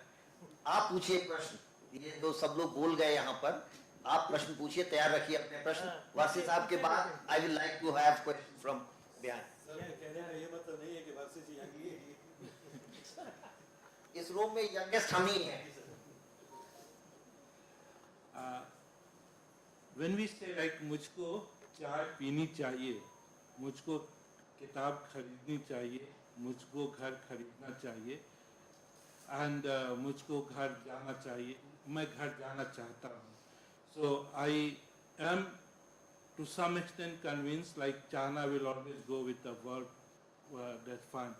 When we say to some extent also चाहिए constructions, मुझको घर चाहिए, do you think is acceptable or not acceptable In my findings, when I have spoken with people, there was a considerable disagreement on acceptability of the sentence that I gave you. However, it is open that with the existing variation in Hindi, for some people it is grammatical also. That's acceptable, and we have found, like Shailendraji finds it grammatical and acceptable both. We have had that response as well in my findings. But so you agree that far. My larger point that I was trying to make through that example is how the structure gets shaped with the world view, and how our world view changes with the structure of the language. And therefore I am giving this example. We do not want to express our desire in a direct sentence. By direct sentence here I mean where subject agrees with the verb. So we take an indirect subject. In indirect sentence, चाहिए, मुझे कपड़े चाहिए, पैसे चाहिए, where we are making it a requirement, not as merely want. This distinction we don't have in English. Not that their cognition does not explain this distinction. Same way there are many constructions in languages, I just picked one. So I was trying to establish how Worfian hypothesis and this linguistic relativity captures the study of pragmatics and cognition, which is the way, at least one way, which has not been accommodated in existing linguistic theory. The structure and pragmatics simultaneously accounted for, which was part of the ancient grammatical traditions, where semantics, pragmatics, and sentence structure were dealt with at a time. Like That was my larger point. That's agreed. Like there is, I see semantic variations. When we say chahiye, we are talking more of a need. Then when we say want, we are talking more of the chana, to want. So as a Hindi speaker, if I want to use want, that's more assertive in the way that I believe myself to be a sovereign subject and I am assertive. मैं सोना चाहता हूँ, मैं खाना चाहता हूँ, right? But I prefer to use word sentences like मुझे भूख लगी है. Indirect. मुझे नींद आ रही है. Indirect. That is indirect. Directness versus indirectness and the structural choices that we make. That's the point, I guess. That's correct. The structural choices that we make.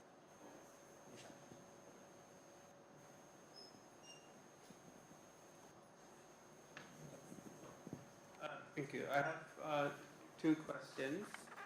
First for Om Prakash ji. So I think you said something like it's related to when we have to look at this digital space, we have to look at it as a kind of spoken, right, instead of written. But there's, Okay. Okay.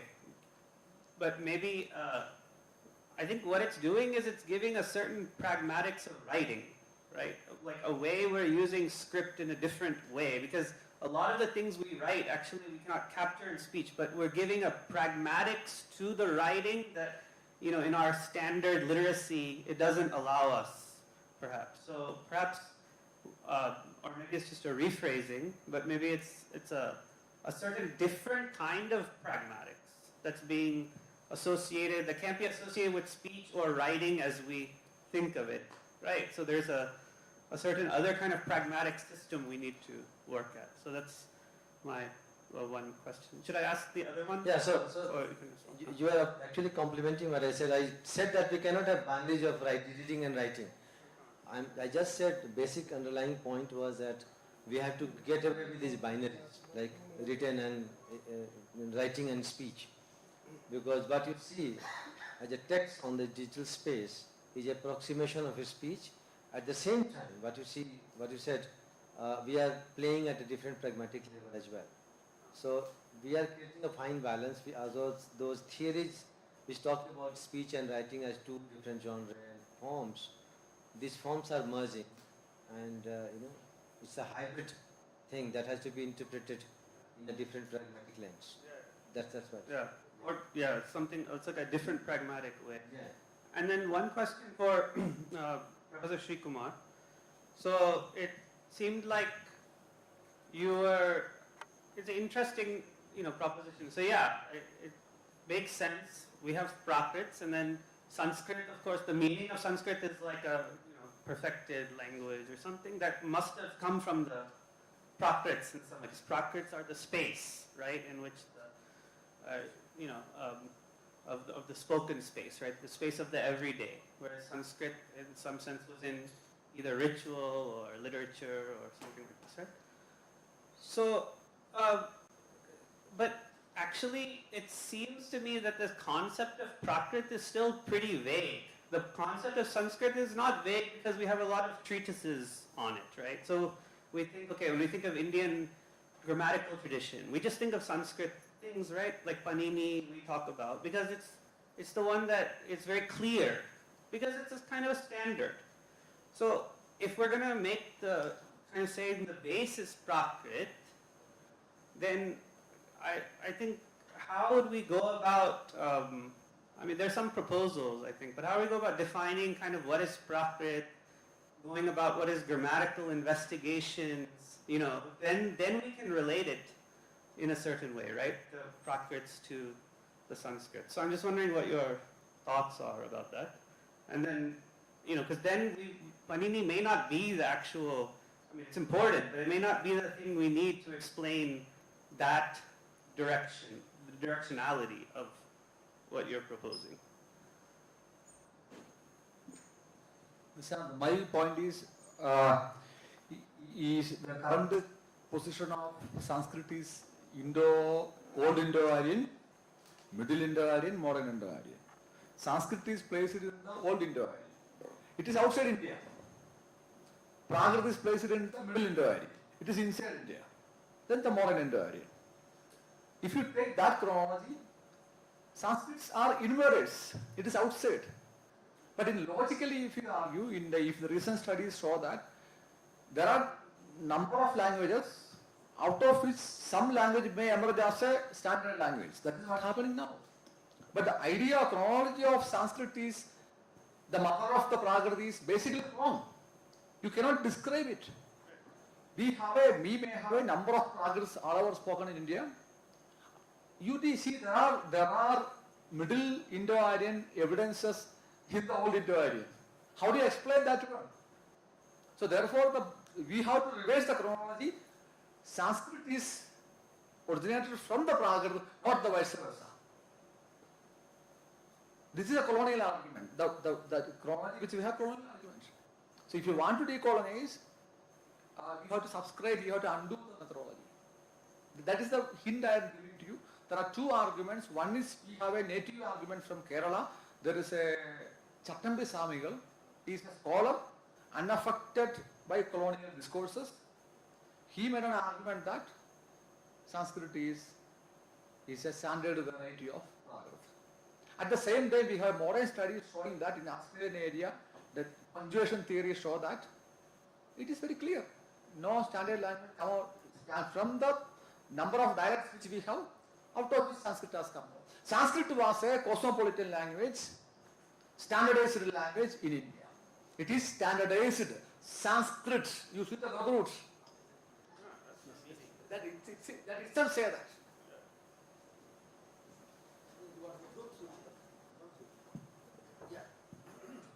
To Rajesh Kumar, sir. Like in historical linguistics, I remember these examples. So when you look tatsam and tadbhav words, the whole set, you can see the directionality that you are talking about.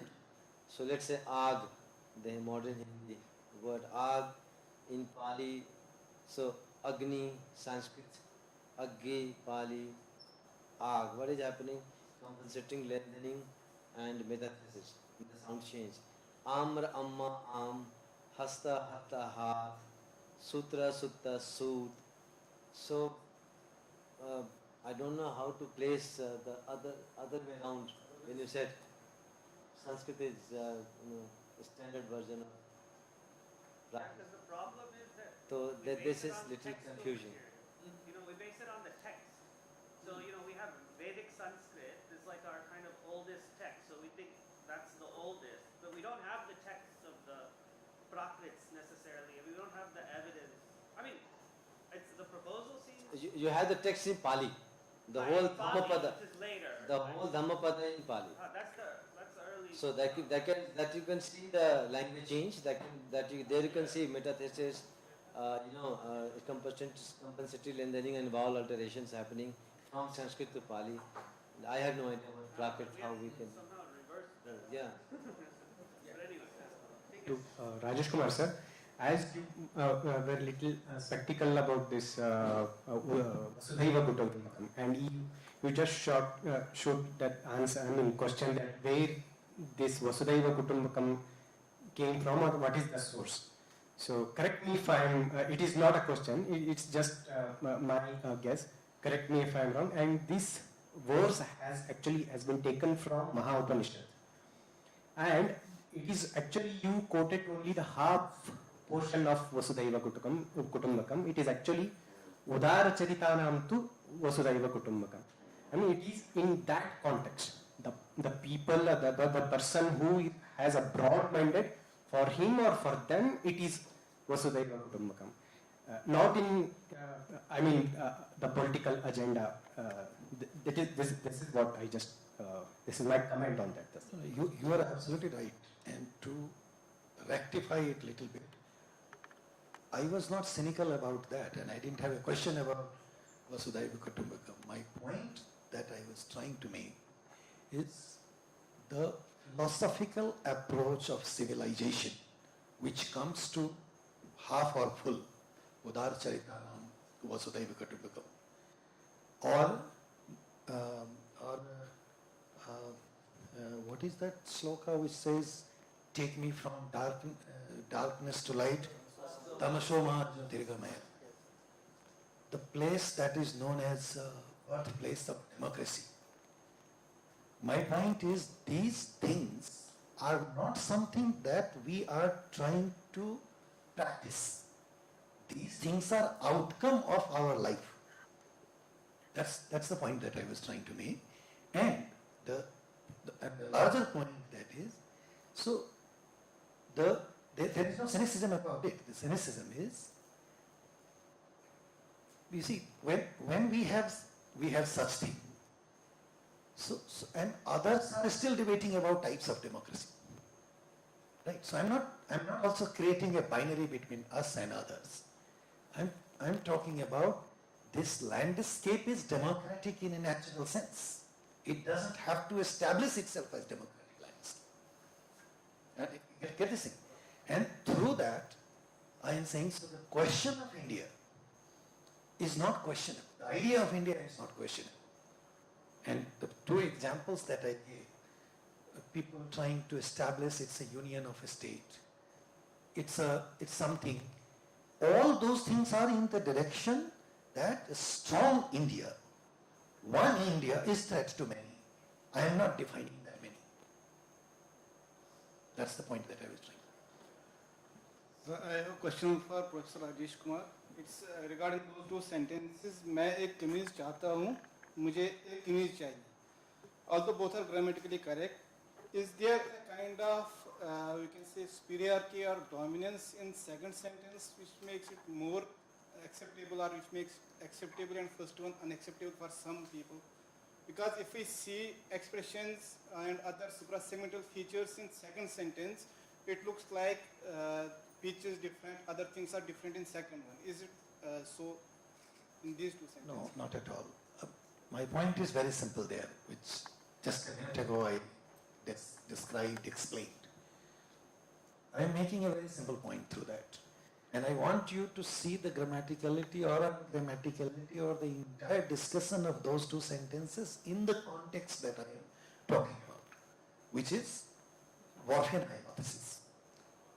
These two sentences are my examples to establish Wolffian hypothesis and linguistic relativity. I have just taken one construction. There are more. Like, मेरे पास दो जूते हैं. We don't say मेरे पास दो बहन हैं. दो बहनें हैं. I am not trying to say in English when we say I have two sisters or I have two shoes, I am not trying to say that English speakers are not making distinction between shoes or sisters. My point is the way we look at the world, that is our world view, shapes the structure of language that we see. So our world view is different from somebody else's world view.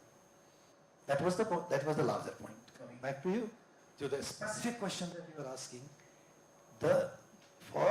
for some, one is ungrammatical completely. For some, ungrammatical, not ungrammatical but acceptable. First one.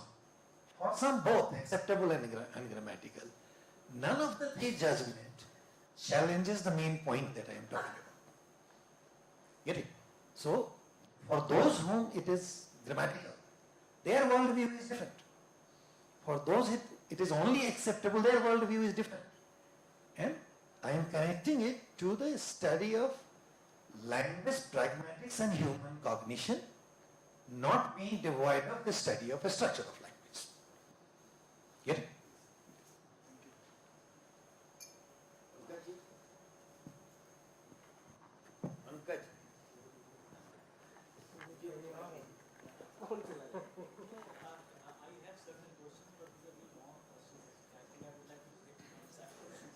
वो चाय पर चर्चा करेंगे. Because let's say for example, there's one popular quotation like this said, if you go to the very origin of the shloka, I think that has been first quoted in the Hitopadesh, and it gives you the absolutely opposite meaning to what we feel.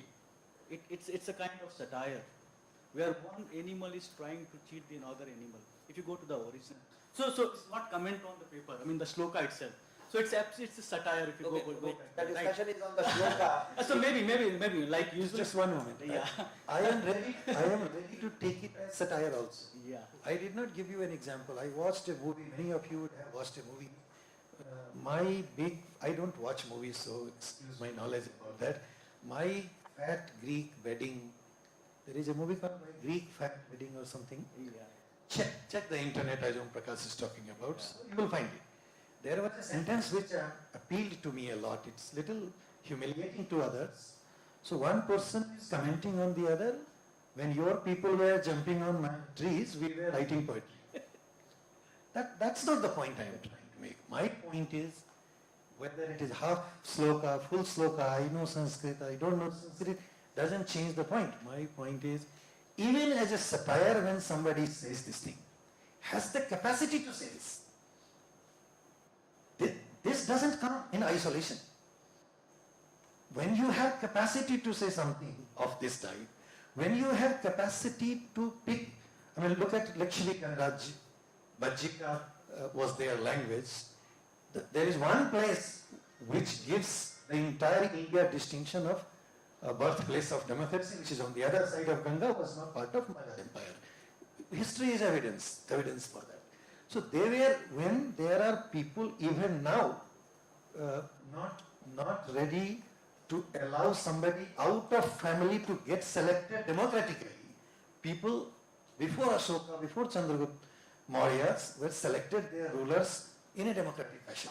That is what creates this place as birthplace of democracy. This is not an ordinary development in the society, is my point. And that society, when somebody says this is the feature, these are the things that this country has taught the world. So by simply saying we are going to become Vishwaguru again, you cannot diminish this. By saying that, if somebody is ashamed of accepting that, that's perfectly fine, it's your legitimate right. But by saying that, you cannot negate the entire tradition of a scholarship and what this civilization has done for others. Like I give you the sentence, Sindh से आसाम तक योगी शिला से मानसर गूंजते हैं विश्व जननी प्रार्थना के उच्चतर. There is no place in the world which considers land as mother. And or find me one philosophical tradition which has said Vasudhaiva Kutumbakam. On the basis of what can somebody question this? Is the point that I was trying to make. So it is satire, no satire, old Sanskrit, Rig Veda, not Rig Veda, doesn't matter. Simple point that we need to drive from here is in this civilization people have talked about these things thousands of years ago. We did not need to wait for internet.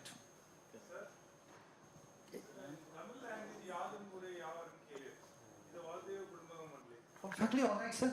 For me, it is not a matter whether it is being said in Sanskrit or Tamil. I gave you this example that Uttaran Yakta Samudrasya Himadresya Vidachina Varsatad Bharatam Na Bharati Tad Yatra Santati. So it doesn't matter which language it is being said in. In fact, you are supporting the point that not only in Sanskrit, similar ideas has been propelled in multiple languages. And it is unfortunate that we don't know these things. That is, and we have stopped knowing these things because there are people who are trying to make us feel ashamed of our own tradition. By saying that we are trying to become Vishwaguru, Vishwaguru doesn't mean rulers of the world. You're saying exactly the same thing. Thank you. I think we had this conference on India as a linguistic area, and various ideas have been propounded. If anybody has any idea that one would like to share beyond the presentations, and not even if you don't have a question, and you would like to say something which has not been said and you don't want to go feeling I didn't get a chance, please take 5 minutes, present your view. The floor is yours. आप कोई ऐसी बात जो आपको लगता है कि यहाँ होनी चाहिए थी, नहीं हुई है, या आपका कोई व्यू पॉइंट जो आप यहाँ प्रेजेंट करना चाहें, माइक लीजिए और बताइए 5 मिनट में कि क्या ऐसी बात जो यहाँ होनी चाहिए थी नहीं हुई है, कोई ऐसा आइडिया जो आप बोलना चाहें बियॉन्ड दिस पेपर जो अभी प्रेजेंटेशन हुए. Your ideas are very important and they are no not now. आप बहुत समय ले चुके हैं. प्लीज कम कहे, बोलो, कुछ तो बोलो. See, all our efforts are for you only, for future only.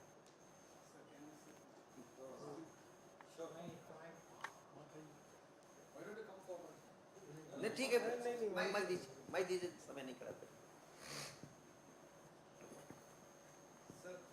जैसे कि ये conference India as one linguistic area है, अगर हम एक और ऐसा ही लेंगे India as one cultural area, like there is a term कल्चरीम.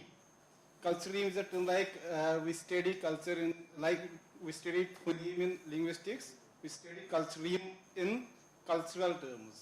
So we can do like that also to make one like portal for cultural terms also.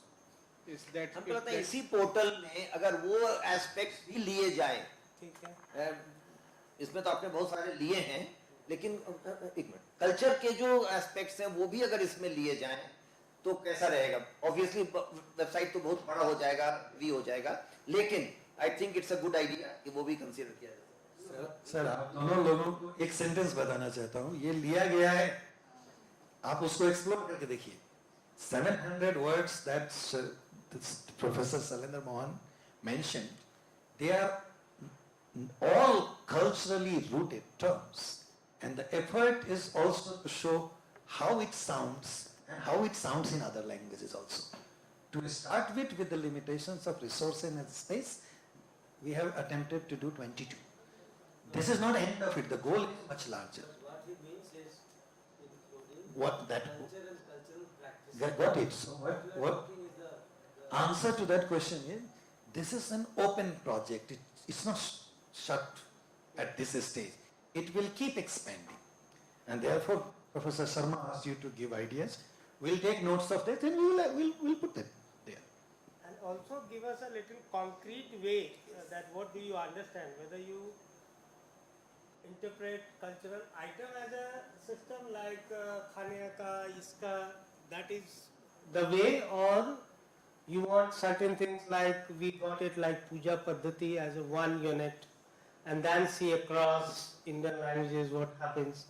So give us a write-up, a small one, that in which we come to know that exactly these are what the points you want to think. Because I am not an anthropologist, so I don't have that much of understanding. But some kinship terms and other things, definitely as a social linguistic area is an old concept. It's not a new one. 1980s, Jean D'Souza and others have written, even Pandis has said, and some of the characteristics, what you look into those articles, you will find that there are some elements of culture that is included in India as a social linguistic area. Plus linguistic ones are also there. So definitely that will be in the next step. I will be looking into it. Even there is a concept called an Indian man by Suniti Kumar Chatterjee, Sudhir Kakkar and others. So I will be exploring that, is there an Indian way of thinking? A.K. Ramanujan has written an article on it. Is there an Indian way of thinking? So my next step would be to go towards Indian man, Indian thinking, and whatever the cultural and other units that can be. आपके इस idea में क्या ये लोग भी contribute कर सकते हैं? Look, when we were, I'll share this because this is very exciting. Director साहब बोल रहे हैं. When we were after the national education policy, we were at a situation where we wanted to create a lot of content for education. We opened it to the nation. हम लोगों ने दीक्षा portal एक बनाया है. आप अगर NCERT का site देखें तो दीक्षा पोर्टल है. हम लोगों ने देश भर के लिए ओपन कर दिया कि हम पूरे जितना भी करिकुलम है क्लास 1 से 12 तक, अगर आपने कोई काम किया है तो सबमिट करिए और हम एग्जामिन करेंगे क्या वो नेशनल स्टैंडर्ड का है, तो हम लेंगे, आपको एक्नॉलेज करेंगे, क्रेडिट देंगे और आपको अगर नहीं एक्सेप्ट किया तो लौटा देंगे. तो क्या इस पोर्टल के लिए आप इसको ओपन कर दीजिए देश भर के लिए. कोई भी अगर काम करके आपको देता है तो आप उसको वहां रखिए और उसको क्रेडिट दीजिए, आपका पोर्टल फटाफट बढ़ जाएगा. दीक्षा आज दुनिया का सबसे बड़ा पोर्टल एजुकेशन में, फॉर नो कॉस्ट, किसी को कोई रेम्यूनरेशन नहीं, केवल क्रेडिट है. तो पता नहीं, शायद इस पोर्टल के लिए आप ऐसा अगर सोचें कि जो भी कंट्रीब्यूट करना चाहता है वो इसी फॉर्मेट में कंट्रीब्यूट करके दे. हम अगर उसको पाते हैं कि स्टैंडर्ड है, हम उसको एक्सेप्ट कर लेंगे, अदरवाइज आपको रिटर्न कर देंगे. और अगर हम एक्सेप्ट करते हैं तो आपको एक्नॉलेज करेंगे कि such and such from such and such place has contributed this. Your portal will immediately swell. And I will speak about those ones. Yeah. I mean, this is just an idea because it's an open house. Yeah. So, any idea, anything that you would like to speak on, contribute? Yes, please. Wo mic one. No, I'll come there.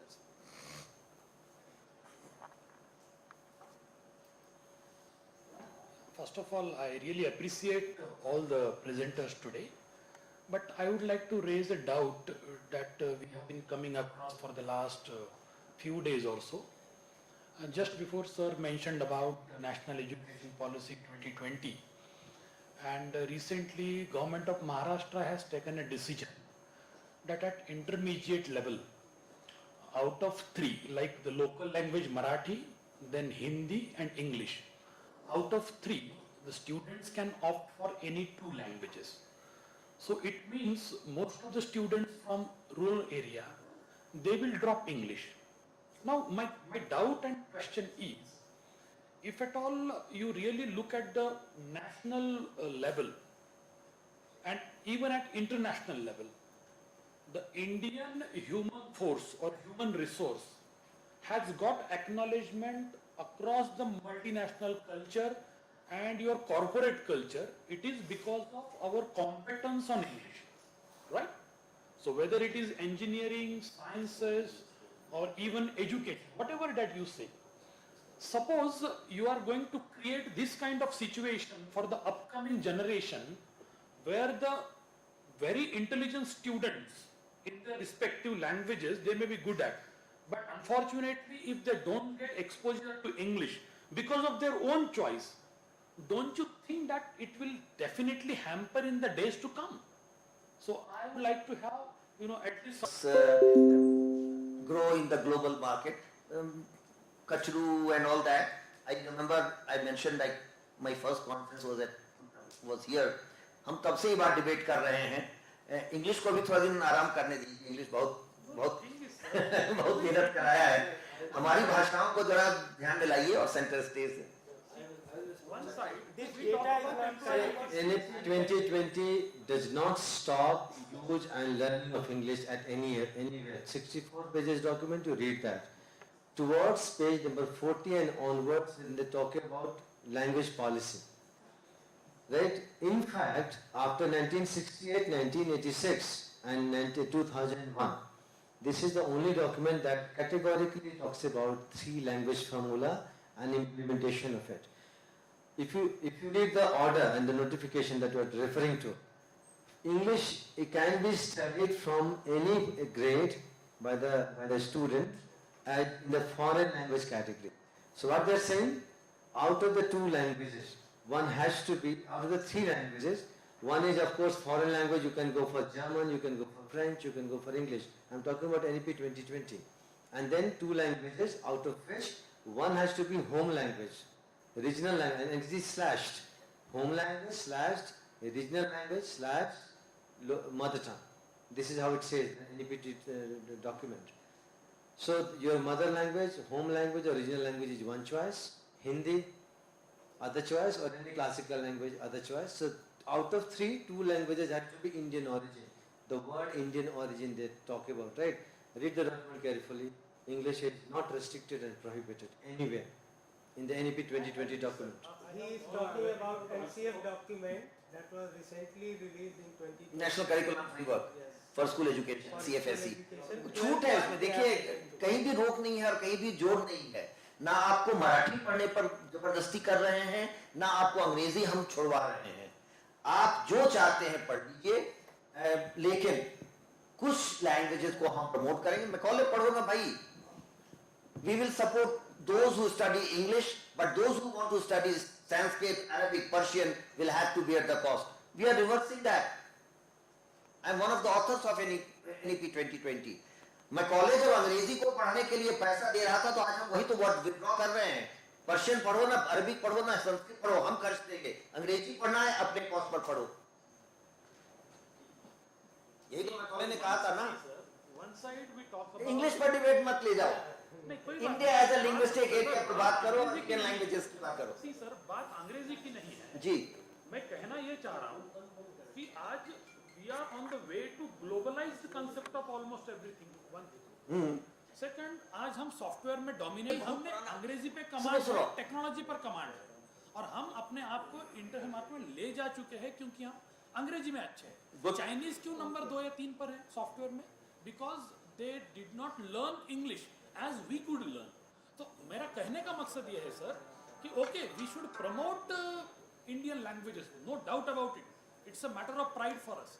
But the question is, one side आप कहते हो कि employability ratio बढ़ाने के लिए skill development होना चाहिए, parallelly आप इंग्लिश डेवलपमेंट की बात करते हैं. आज हमारे इतने इंजीनियर्स आउट ऑफ कंट्री जाकर, of course they are doing the marvellous things over there. Credit goes to the entire Indian academy, not only language academy but entire academy. तो जब आप इस तरह का ऑप्शन देंगे सर, होगा क्या कि जो गांव से मोहल्लों से लोग आते हैं ना, उनमें एक इंफीरियरिटी कॉम्प्लेक्स होता है. अंग्रेजी के बारे में they carry a different complex in mind, because I too also belong to a small village. Later on I could really sustain somewhere.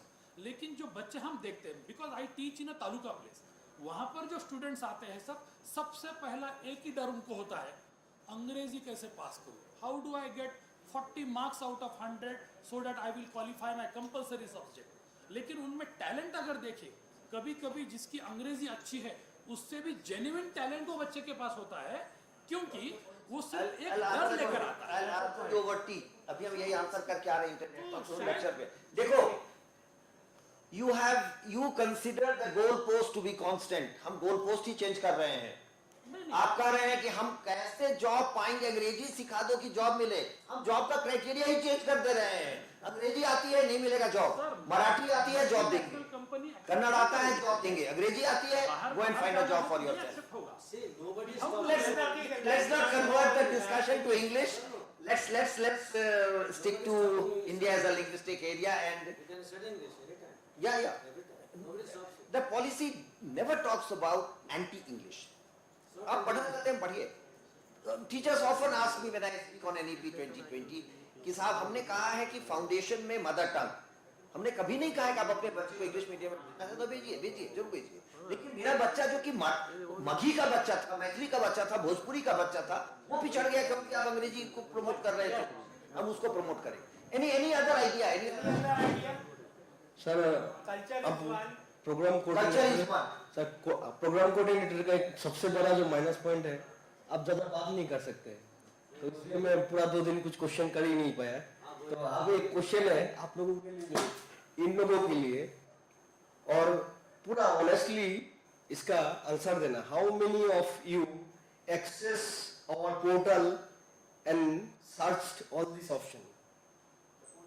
हाँ, the portal is launched. How many of accessed and checked all the tabs? How many of you? हाँ. No, एक दिन में कहाँ check करेंगे यार? ये at least interest के लिए है। देखो, ये ऐसा क्वेश्चन सेट किया कि सब लोग फेल कर जाए, और ये भी कर जाए इंक्लूडिंग दीज। सर, थोड़ा इजी क्वेश्चन पूछो यार। सर, इजी क्वेश्चन है सर, साथ पूछ रहे हैं। 7 दिन में जरूर देख लेंगे। Give us 7 days time, we will definitely visit the website. So my request, all of you, please check the portal, check at least the respective mother tongues, and there is a mail ID. Give us feedback. Thank you. Yeah, I want to make the atmosphere more informal. बोलो, कुछ बोलो। सब लोग चुप बैठे हैं 2 दिन से। Some others who have Yeah. हाँ, माइक पकड़ा ही दो। You must speak something. कौन है? दे दो। anything that you have experienced, no, in these 10-15 days that something is missing. Tell us what is missing. I know what is there. पकड़ाओ, mic पकड़ाओ यार, जबरदस्ती बोलवाओ कुछ तो। 2 मिनट तो बोलना ही पड़ेगा, किसी को भी पकड़ा दो। हाँ यार, वो सुनो, माइक वहां दो, वो क्या नाम है, पिंक शर्ट में, या पीछे और पीछे। हाँ, शांतनु, बोलो क्या मिसिंग है? Give us your reactions. Some feedback. How do you feel attending this seminar, workshop, whatever you call it, 2 days? Yes sir, fully updated. Sir, पिछले 20 दिन से मैं भी लगा हूँ, तो मैं इसका एक पार्ट हूँ, मुझे पता है इन चीज़ों के बारे में कि क्या अपलोडेड है, क्या चल रहा है, तो मैं इसके लिए सूटेबल नहीं हूँ कहने के लिए। चलो बगल में 2 माइक। अब तुम भी मत बोल देना कि हम भी इन्वॉल्व हैं इसमें। तुम दोनों भी इन्वॉल्व हो। सर, मैं इन्वॉल्व हूँ and I am really proud कि I am part of ILA। Sir, actually जो इंग्लिश की बात, ओके, मतलब मैं नहीं बोलना चाहती, but then I work on an assignment. जो कॉलोनाइज कंट्रीज थे और जो कॉलोनाइज कंट्रीज नहीं थे, तो उनका एक कंपैरिजन किया था मैंने। तो वहाँ पर जो मुझे पता चला कि जो कॉलोनाइज कंट्रीज है, like colonised by Portuguese people और ब्रिटिशर्स, सो वहाँ पे वो कॉलोनाइज लैंग्वेजेस अभी भी यूज़ हो रहे हैं, लाइक इंग्लिश और पोर्टुगीज।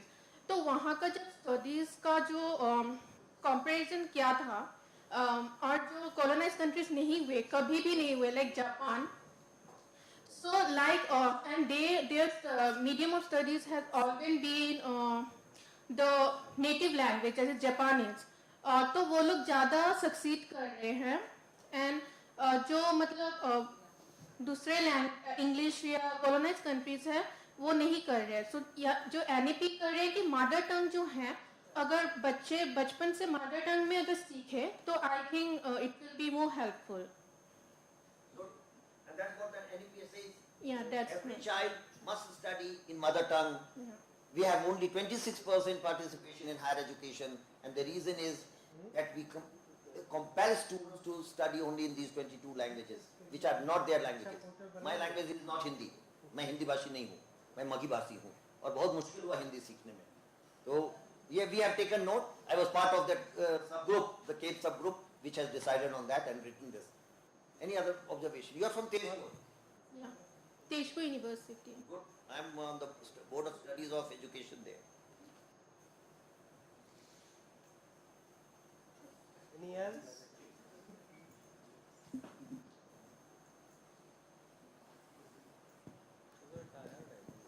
हाँ, 2 दिन से Sir, हाँ, we are focusing on only in our portal, only within India. So if we extend it is globally, Indian language situation, it is also helpful and it is one-stop solution for Indian languages for any reason.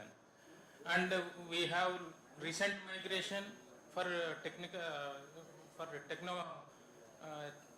techno-Indians, different countries, and earlier migration for different region. We have a lot of Indian languages existing globally. So that is also mapped. If we map, it is helpful for another studies. And out of this, I want to bring to your kind notice.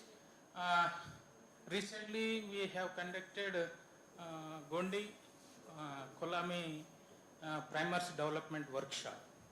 Their request is, because I am associated past 20 years onwards in Andhra, Telangana, multilingual education related textbook development, they are asking when some officer will come, CM will come, they will develop. Continuous, we are not giving their mother tongue education in their mother tongue. Somebody will come, somebody will initiate, and 1 or 2 textbooks developed and implemented 1 or 2 years, and officer change means interest will change. So this kind of things happening. So if you provide mother tongue education continuously for our children, it is very much helpful.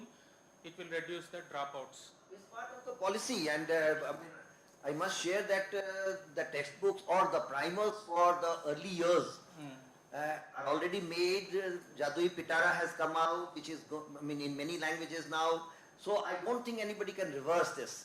As far as this portal is concerned, I think once launched, अगर आपका ये इशारा है कि भाई एक director से दूसरे डायरेक्टर में ये बदल जाएगा, ऐसा भी नहीं होगा. Even the state level situation, they are expressing. No, I don't think that will happen.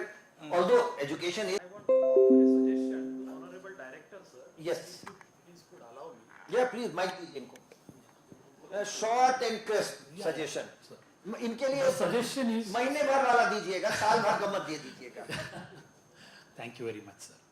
Actually, we faculty work in different parts of the country, and of course, this kind of institute has its own resources, manpower. So, I would like to know whether the colleges or the universities can ink a MOU with this institute, and we can have a collaborative research in future after the MOU. So, see, in terms of NAC and other accreditation, we will get the benefit. Parallelly, we will be able to execute some research which will be called the collaborative research of this kind of institute. So please think about it. I think definitely that's an idea to the director. So nice we of you. definitely consider. Any other question, any other observation? We need to close the session, I believe.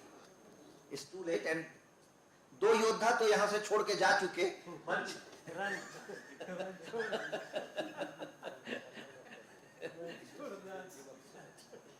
Om Prakash ji छोड़ गए, देखिए श्री कुमार जी भी छोड़ गए हम लोग का साथ. Any other observation, question? We'll close the session then.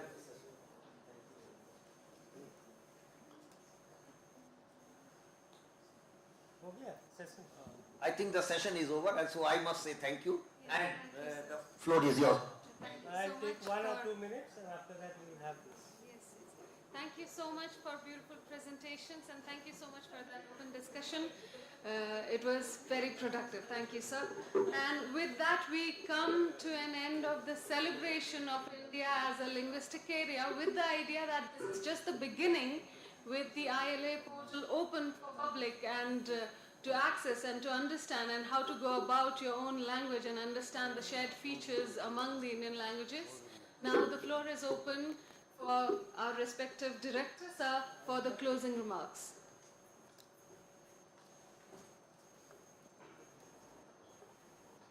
Yeah, Namaskar. Thank you very much for giving us insights for the last 2 days on the beginning of the concept called Bharatiya Bhasha Parivar, and India as a linguistic area in linguistic terms, but otherwise in the socio-political terms we'll say that Bharatiya Bhasha Parivar. And we seek your suggestions.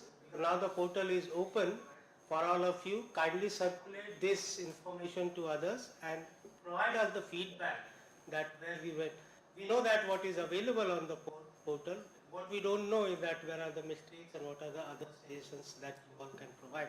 We will be sending you requests to develop more this portal in such a way that it becomes a more user friendly, because it looks like somebody told me that it's still not very user friendly, but we will try that how to improve upon it. So thank you very much for giving us for those 2 days inside. Some of the questions came that we can have one cultural area. Definitely we will be having. India is a social linguistic area since P.B. Pandit, and there was also a concept called India as a semantic area where Peter Hook was working on. So we'll try to incorporate many things. Discourse is one thing that is, we missed it, because Indian languages systems discourses are very similar time. So that article is available, but we couldn't do it inside those one. Politeness was one. Though we looked into some common phrases like thank you in all Indian languages, thank you. It's just a ever-growing one. Right now we have only 22 Indian languages. It has to go to 121 languages of India at least, whatever the census mentions. So obviously this cannot be done by CIL alone. We will request you all to provide the data the way we are looking into it. If there are changes with comments in such a way, because I see that there is always one thing that I found problematic, that when we go to the validation of any particular data, because what we do, we request scholars to provide us the data on these particular lines, and then we validate also. The problem that happens that somewhere the expert provides a different kind of answer. The researcher is giving you a different way of, like in Marathi we got a review that there are too many swars inside your writings and others. So that kind of a problem is there. But anyway, whatever data you will provide, I'll request you all to see that it comes on a very particular frame, so that we don't find it a little, even it goes for a review, and that it should come as a more. So think of it was a little hurry in which we were doing it. Now we have a little more time till November. We incorporate all those features that the suggestions will come, so that the next round of India as a Bharatiya Bhasha Parivar in November. So be ready for that, and welcome to this CIL one. Couple of points that I would like to add. One thing was that regarding the numeracy and the literacy, Central Institute of Indian Languages already inaugurated 52 primers, sir. 8 March, 9 March को हम लोगों ने किया है in collaboration with CIL, and we have going till 121 languages except 4 or 5 that we will not do, but around 15, 16, 100, 15, 16 primers will be ready by 29 June on the 4th anniversary of NEP 2020. So that's one thing that we are ensuring. Now it's a Bharatiya Bhasha Parivar that we will be doing inside it, and we have the MOUs and collaboration with us. But I request the young generation people, those for whom the future is, please come up with your suggestions and others, because on which we stand. So So obviously your input, your data will help us in developing these concepts in the one step, because even there was no information of all scheduled languages at one place in India except for Wikipedia and other. No government organization was not providing. So we are now developing in those lines. Please help us in this and see you in November. Thank you very much. Namaskar.